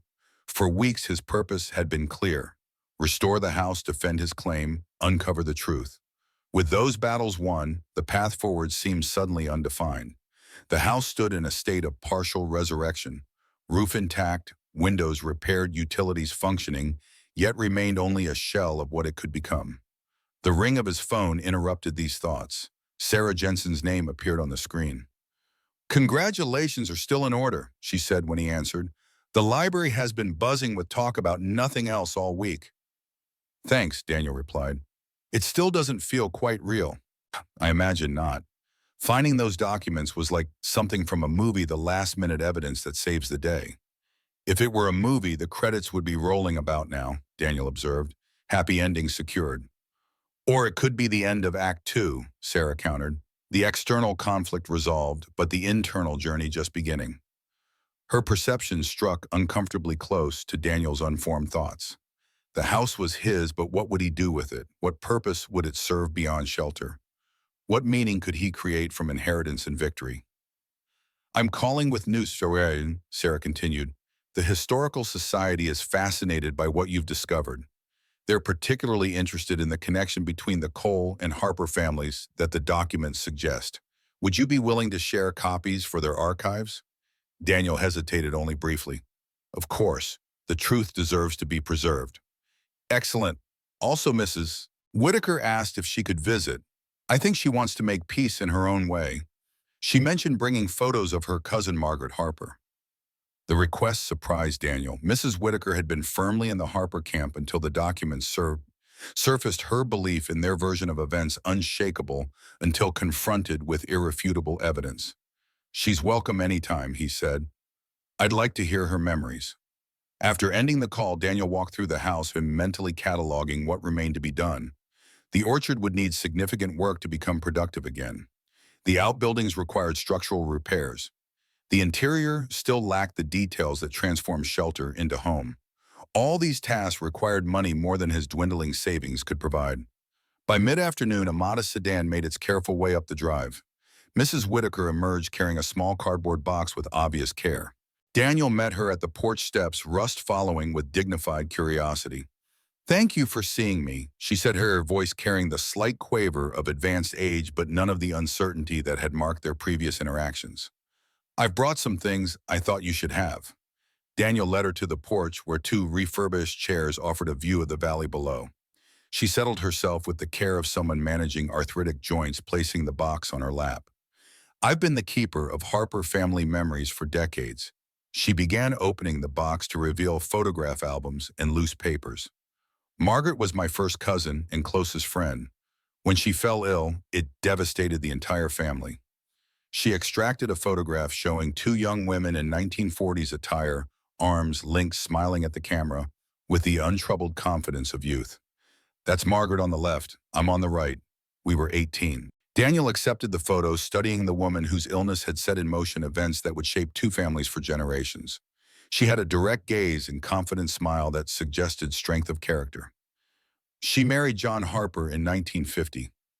Mrs. Whitaker continued, passing another photograph showing a wedding party on the steps of the local church.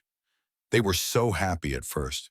John had inherited his family's property on the hill, and they had dreams of expanding the orchard, maybe adding dairy cows. She paused, her fingers lingering on the image. What the records you found couldn't show, is how close the Coles and Harpers were before everything fell apart. Grant Cole married John's sister Ellen in 1951. They built their house just down the road.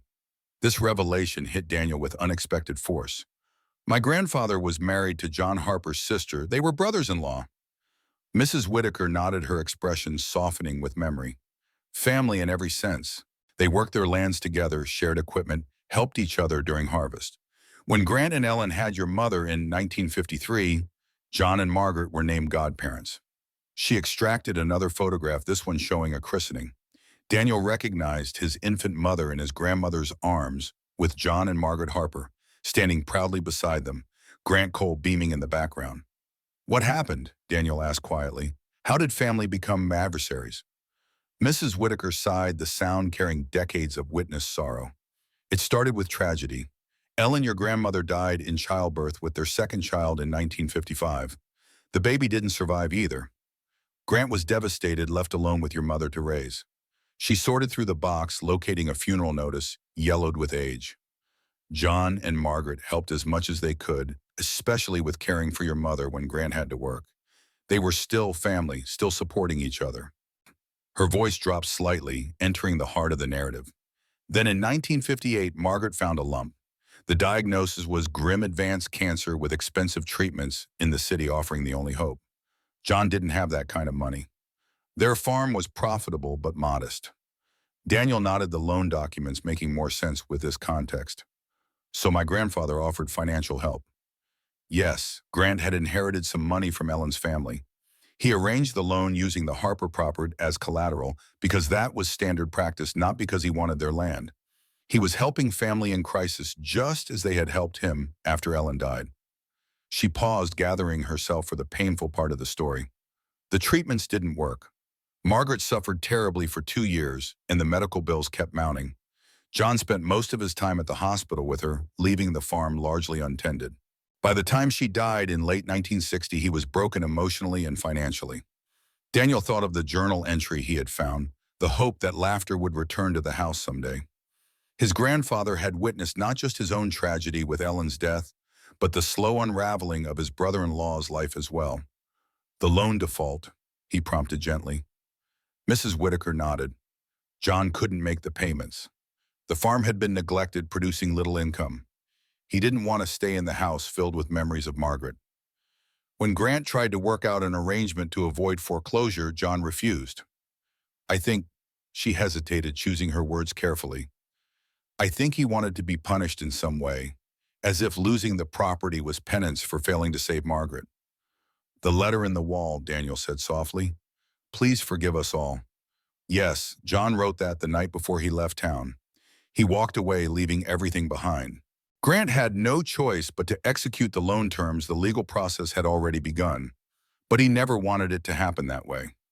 She extracted one final photograph, Grant Cole standing alone on the porch of what was now Daniel's house, his expression a study in complex grief. "Your grandfather moved into this house after foreclosure, bringing your mother with him. I think he always hoped John would return someday, that they could reconcile. But John never came back." "How did the narrative change?" Daniel finally asked. "How did it become a story of the Coles taking advantage of the Harpers?" Mrs. Whitaker's expression clouded with regret. "That's where I bear some responsibility. John wrote to me occasionally from wherever he had settled. His letters grew increasingly bitter over the years, reframing what happened as betrayal rather than legal process. I shared those letters with his son Richard's father, who grew up believing his family had been wronged." She clasped her hands tightly in her lap. "It was easier, I suppose, to cast Grant as the villain than to accept that sometimes tragedy simply happens with no one to blame. By the time your grandfather died and the house stood empty, the Harper version of events had become accepted truth among many in town." "Thank you for telling me this," Daniel said. "It helps me understand what I've inherited, not just property, but history." Mrs. Whitaker smiled sadly. "History is rarely as simple as we wish it to be. I should have spoken up sooner," questioned the narrative that developed. "But loyalty to Margaret's memory made me reluctant to challenge her husband's version of events." She gathered her photographs, returning them to the box, except for the christening image, which she pressed into Daniel's hands. "Keep this one. It shows what these families were to each other before grief tore them apart. Whatever you decide to do with this house, remember it was built on love before it became a monument to loss." After Mrs. Whitaker's departure, Daniel sat for a long time with the photograph, studying the faces of people connected by choice and blood, their futures, still unwritten tragedies not yet experienced. The house had been built as one family's home, then become shelter for the fragments of two families shattered by circumstance. No wonder his grandfather had written of hoping laughter would return someday. The walls had witnessed too much sorrow. November arrived with frost and falling leaves, the landscape shifting toward winter dormancy. Daniel continued his restoration work, each repair now informed by deeper understanding of the house's history. The child's drawing, preserved in the living room wall, belonged to his mother. He realized evidence of her childhood here after her father took possession. The marble found behind the baseboard might have been hers as well, a small treasure lost and forgotten. Richard Harper's BMW still passed occasionally on the road below, but he made no further attempts to climb the hill. The township investigation into the falsified certificate proceeded quietly, with focus on record-keeping vulnerabilities rather than individual punishment. The third week of November brought a certified letter from a law firm in the nearest city. Inside was formal notification that all claims against the property had been withdrawn, along with a request for professional assessment of improvements made during Daniel's occupancy. The letter concluded with an offer to purchase the renovated property at market value plus 20%, with assurance that the buyer was interested in preservation rather than development. Richard Harper's signature appeared at the bottom alongside his lawyer's more elaborate script. Daniel placed the letter on the kitchen table, its implications clear. Harper had accepted defeat in the ownership battle, but still wanted the property now legitimately through proper channels and fair compensation. The offer was generous, likely exceeding what Daniel could get on the open market. Accepting would provide financial stability, allowing him to start fresh somewhere else without the complicated history attached to this hillside. That evening, as twilight gathered early in the late autumn sky, Sarah's truck appeared on the road below. She had become a regular visitor, their conversations evolving from professional assistance to genuine friendship. Something else was developing too, an undercurrent of possibility neither had acknowledged directly, but both were increasingly aware of. "You've heard from Harper," she said as she joined Daniel at the porch railing, her statement, rather than question, suggesting news had already traveled. Daniel nodded. "Formal offer to buy well above market value. Are you considering it?" He turned to study her expression, finding genuine curiosity rather than judgment. "I'm weighing all options. It would solve the financial challenges of completing the restoration." Sarah leaned against the railing, her shoulder nearly touching his. "You know, when you first arrived, most people expected you to give up within weeks. When Harper challenged your ownership, many assumed you'd take whatever settlement he offered and leave. I'm familiar with being underestimated." Daniel replied, the statement carrying echoes of military service and business failure that had preceded his return to Maple Hollow. "You've proven them wrong at every turn," Sarah acknowledged. "But more importantly, you've changed the conversation. This isn't just about who owns a house anymore. It's about reconciling with the past this town has misremembered for generations." Her observation cut to the heart of Daniel's unformed thoughts. The house and property represented more than real estate. They embodied a narrative of family connection, tragedy, and the long aftermath of grief. Selling now, even at premium price, would feel like abandoning a story half told. "I'm not ready to sell," he said, the decision crystallizing as he spoke it aloud. "Not yet anyway. There's more to be done here first." Sarah smiled, something like approval warming her expression. "I thought you might say that, which is why I brought this." She retrieved a folder from her truck, handing it to Daniel with ceremonial formality. "The Historical Society's proposal.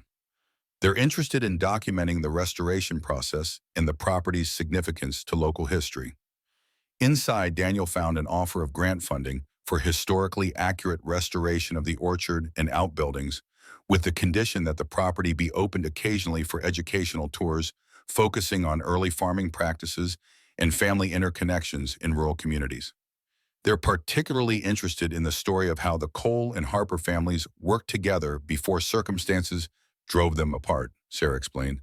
"It represents a pattern seen throughout rural America, cooperation giving way to competition as economic pressures increased." The proposal offered a path forward that honored the property's complex history while creating purpose beyond personal shelter. It would require commitment to public engagement that pushed against Daniel's natural reserve, but also provided financial support that made complete restoration viable. "I'll need to think about it," he said, though something in his tone suggested the decision was already taking shape. Sarah nodded, understanding his need for deliberation.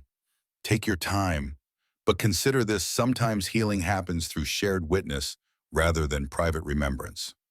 Thanksgiving came and went, with Daniel joining Sarah's family for the holiday, his first real celebration since returning to Maple Hollow. Her parents welcomed him warmly, asking about the house restoration without the undercurrent of skepticism he'd grown accustomed to from townspeople. Her father, a retired woodworker, offered tools and expertise for interior finishing. Her mother pressed leftovers into his hands when he departed with instructions to put some meat on those bones. The easy familial interaction left Daniel reflective on the drive home, aware of how long he'd operated without such connections. The war had disrupted his relationship with his mother, their communications becoming increasingly strained until her death 3 years ago. His divorce had severed ties with his ex-wife's extended family, who had briefly filled that void. Since then, he had existed largely in isolation, with only Rust as consistent companion. Sarah had begun to change, that her presence in his life expanding beyond professional assistance to something he found himself increasingly dependent upon. Their conversations ranged from practical restoration details to philosophical discussions about history and memory, community, and belonging. Her insights challenged and expanded his thinking, while her quiet humor eased the solitude that had become his default state. A week after Thanksgiving, Daniel completed his response to Harper's offer, a counterproposal acknowledging the financial offer, but suggesting partnership rather than transfer. The property would remain under Cole ownership, but Harper would be invited to participate in its restoration and subsequent educational programming, particularly regarding his family's original contributions to the orchard's development.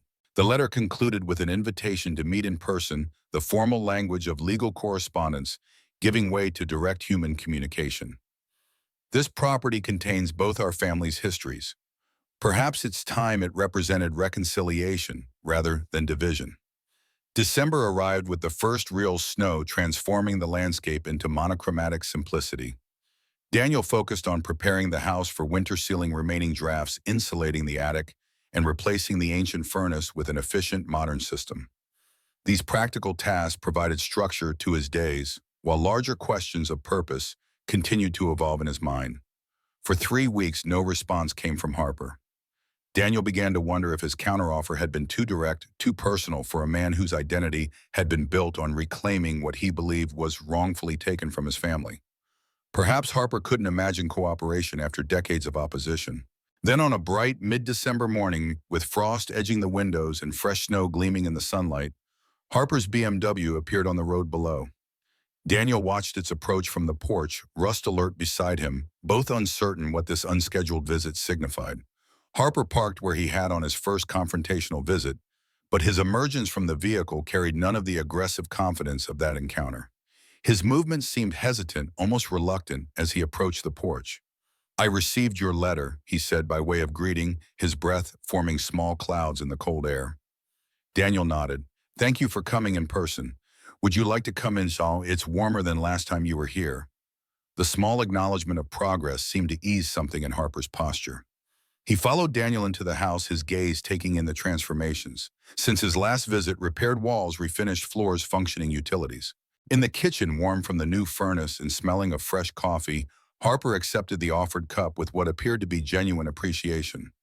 He stood awkwardly at first, then took a seat at the small table when Daniel gestured toward it.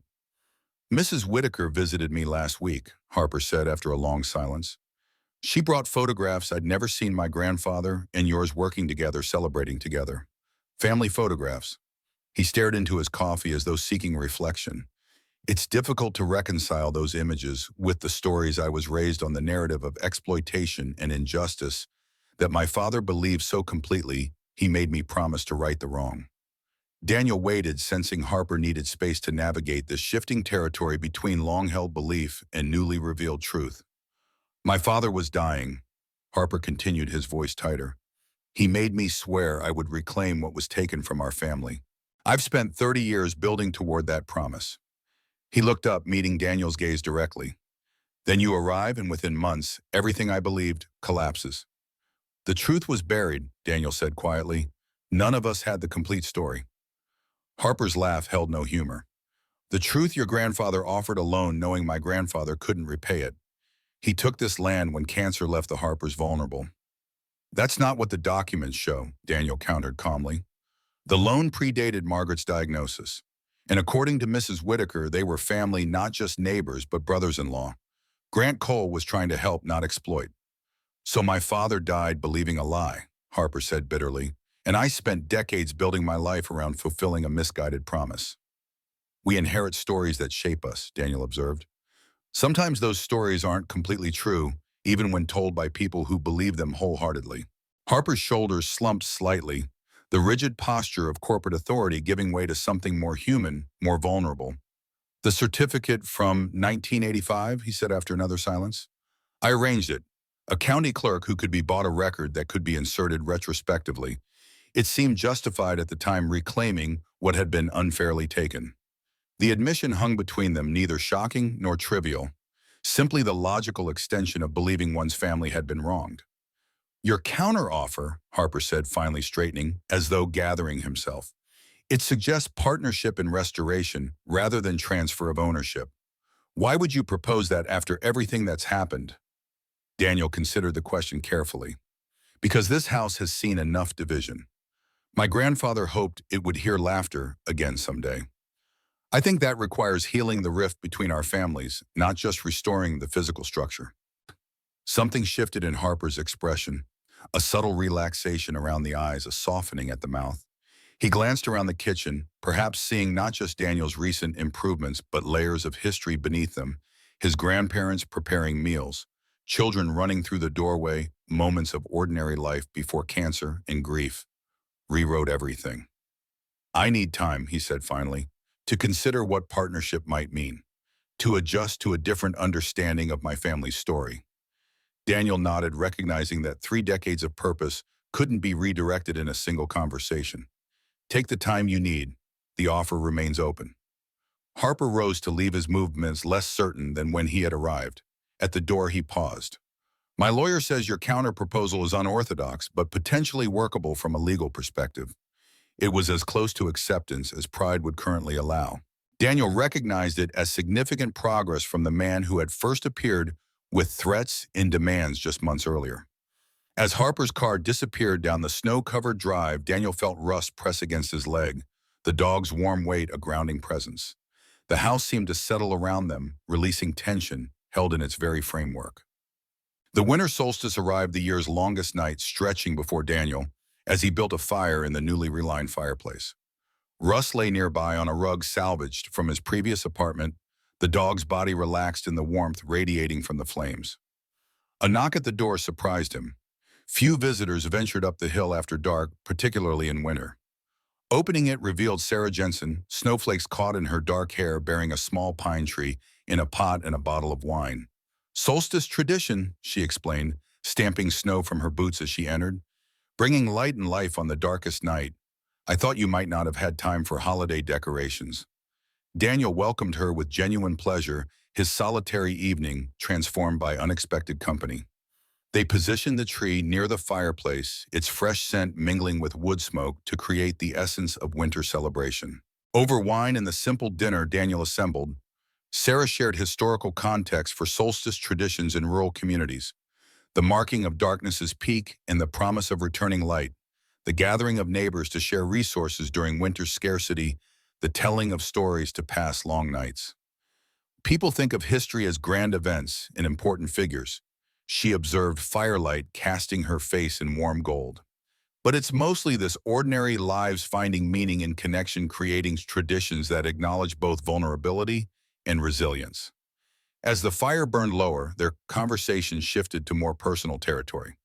Sarah spoke of her childhood in Maple Hollow, her decision to return after college and graduate school, rather than pursue opportunities in larger cities.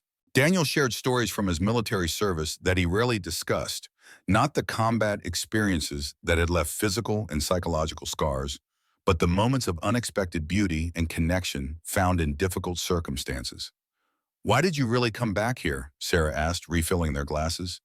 After your business failed, you could have started over anywhere.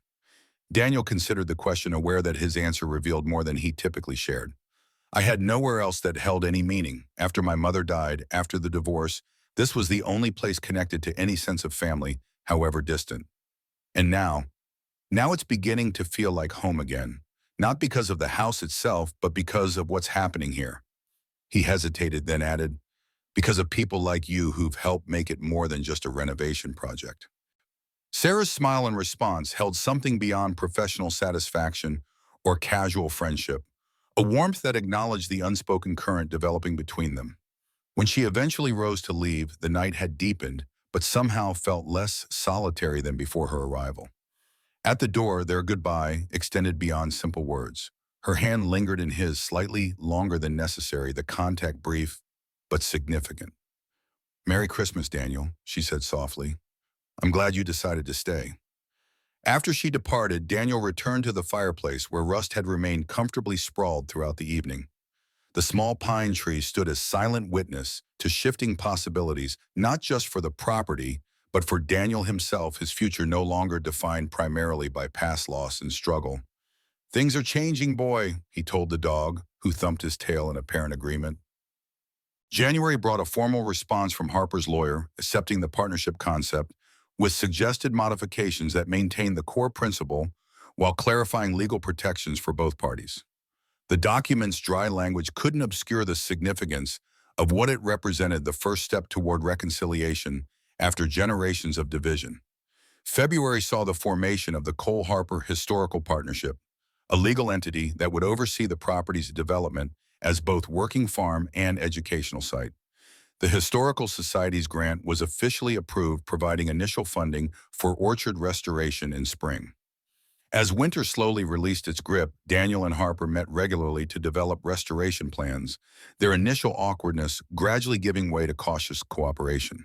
Harper's knowledge of agricultural history and business management complemented Daniel's construction expertise, creating a foundation for genuine collaboration rather than mere coexistence. Sarah attended these meetings as Historical Society liaison, her professional input invaluable, but her presence increasingly important to Daniel for personal reasons as well. Their relationship had evolved naturally from professional association to friendship to something deeper marked by shared meals, long conversations, and occasional touches that communicated more than words. On a mild March evening, as they walked the perimeter of the property, discussing placement of educational signage, Daniel found himself reaching for her hand. She accepted the gesture without comment, their fingers intertwining with comfortable familiarity. "I keep thinking about that first day you visited," he said. "You told me most people expected me to give up within weeks. And look at you now," she replied, squeezing his hand lightly. "Community historical project, agricultural restoration, partnerships where there were once lawsuits. None of it would have happened without you," he said, stopping to face her directly. "Your help with the documents, your connections with the Historical Society, but more than that, your belief that this place could be more than just a house with a disputed past." Her expression softened, her free hand rising to rest lightly against his chest. "I saw possibility from the beginning. In the house, yes, but mostly in you." The kiss that followed felt like natural progression rather than sudden development, acknowledgement of connection that had been building for months. When they separated, Russ watched from nearby, with what Daniel could have sworn was canine approval, the dog's tail sweeping slowly across new grass emerging from melting snow. "I wasn't looking for this when I came back to Maple Hollow." Daniel admitted, his arm now around her waist as they continued walking. Sarah laughed softly. "The best things rarely announce themselves in advance." April arrived with warming days and the promise of renewal. The orchard showed signs of life, buds swelling on gnarled branches that would need careful pruning, new growth emerging from old wood. Salvageable trees had been identified, locations marked for spring planting of heritage varieties that would restore the orchard to its original diversity. On a perfect spring morning, with birdsong filling the air and the scent of thawing earth arising from the ground, the first community workday brought dozens of volunteers to the property. Harper arrived early, his expensive loafers exchanged for practical boots, his usual business attire replaced by work clothes that showed genuine engagement with the physical labor ahead. Peterson, the elderly farmer who had brought vegetables months earlier, supervised planting techniques demonstrating proper depth and spacing for each sapling. Local high school students earned community service hours while learning agricultural history. Families with young children participated in simpler tasks, introducing a new generation to the connection between land and community. Daniel moved through it all with a sense of purpose that transcended individual ownership. This wasn't just his house anymore. It had become a shared endeavor, a community reclaiming part of its heritage while creating something new. At midday, everyone gathered on the newly rebuilt patio for a picnic lunch contributed by participants. Mrs. Whitaker sat with other elders, sharing memories of harvests from decades past. Harper explained grafting techniques to university agriculture students who had volunteered their expertise. Children played tag between newly planted trees, their laughter carrying across the property. Sarah appeared at Daniel's side, her clipboard abandoned as official duties gave way to celebration. "Your grandfather would be proud," she said, slipping her hand into his with the easy familiarity that had developed between them. "The house has found its purpose again." Daniel nodded, watching as one of the children discovered a blooming crocus at the edge of the patio, calling others to see the bright splash of color against the winter-faded grass.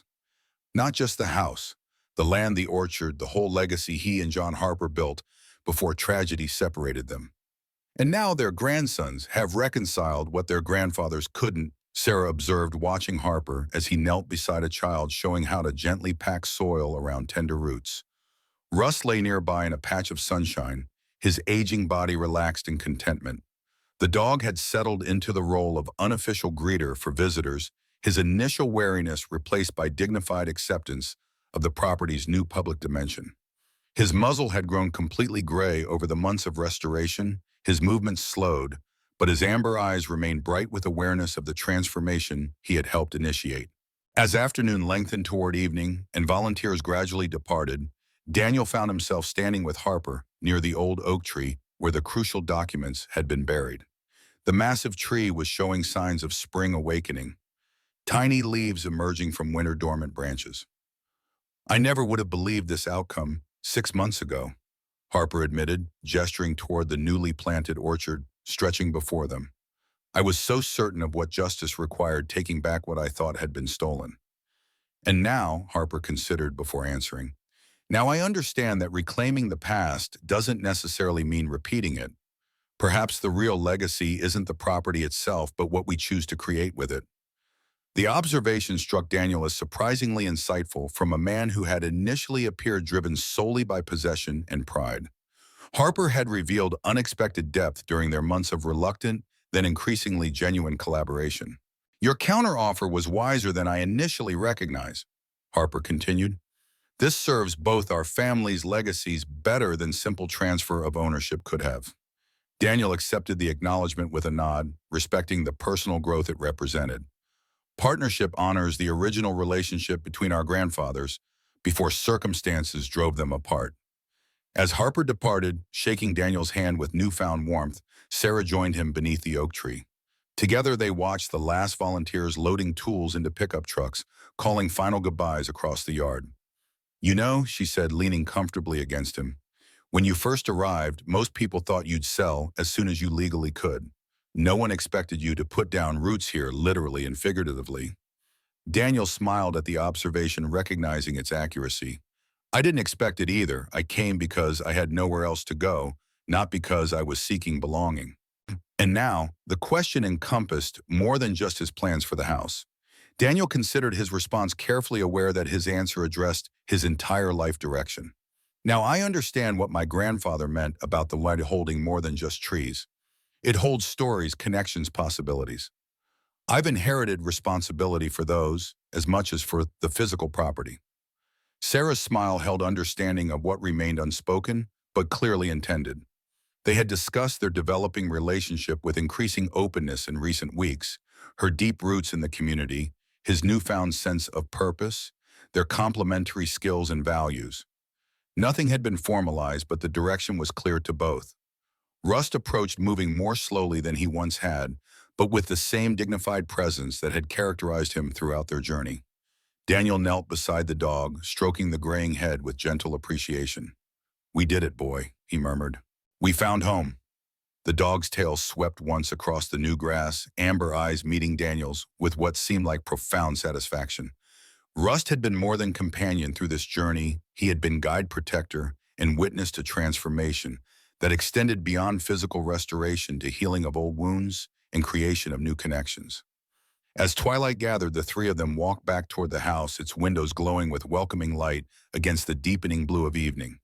The newly planted orchard stretched in neat rows below young trees, staked against spring winds, their buds promising future harvests.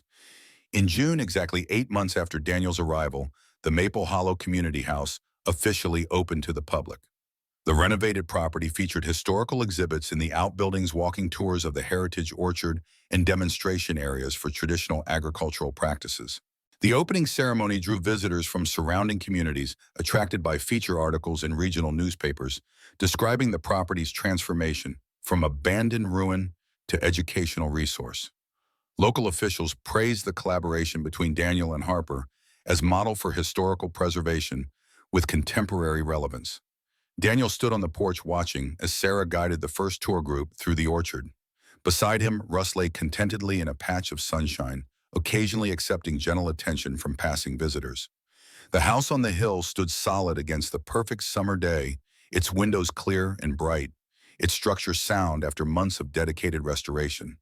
Inside the walls that had once hidden secrets now witnessed celebration. Outside the orchard that had gone wild through neglect now grew in orderly rows again, saplings stretching toward future harvests. Daniel Cole had arrived with nothing but a bow and determination, seeking only shelter in a house no one wanted. He had found instead a legacy worth reclaiming, a community worth joining, and a future worth building, not despite the complex history he had inherited, but because of his willingness to restore truth alongside timber, to rebuild connections alongside walls. Home, he said quietly, the word encompassing far more than property belonging, purpose, continuity between honored past and hopeful future.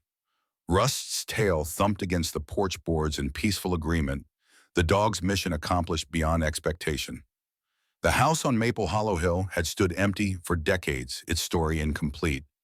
Now it stood complete again, not as ending, but as continuation, its foundations solid enough to support not just physical structure, but human connection rebuilt after generations of division.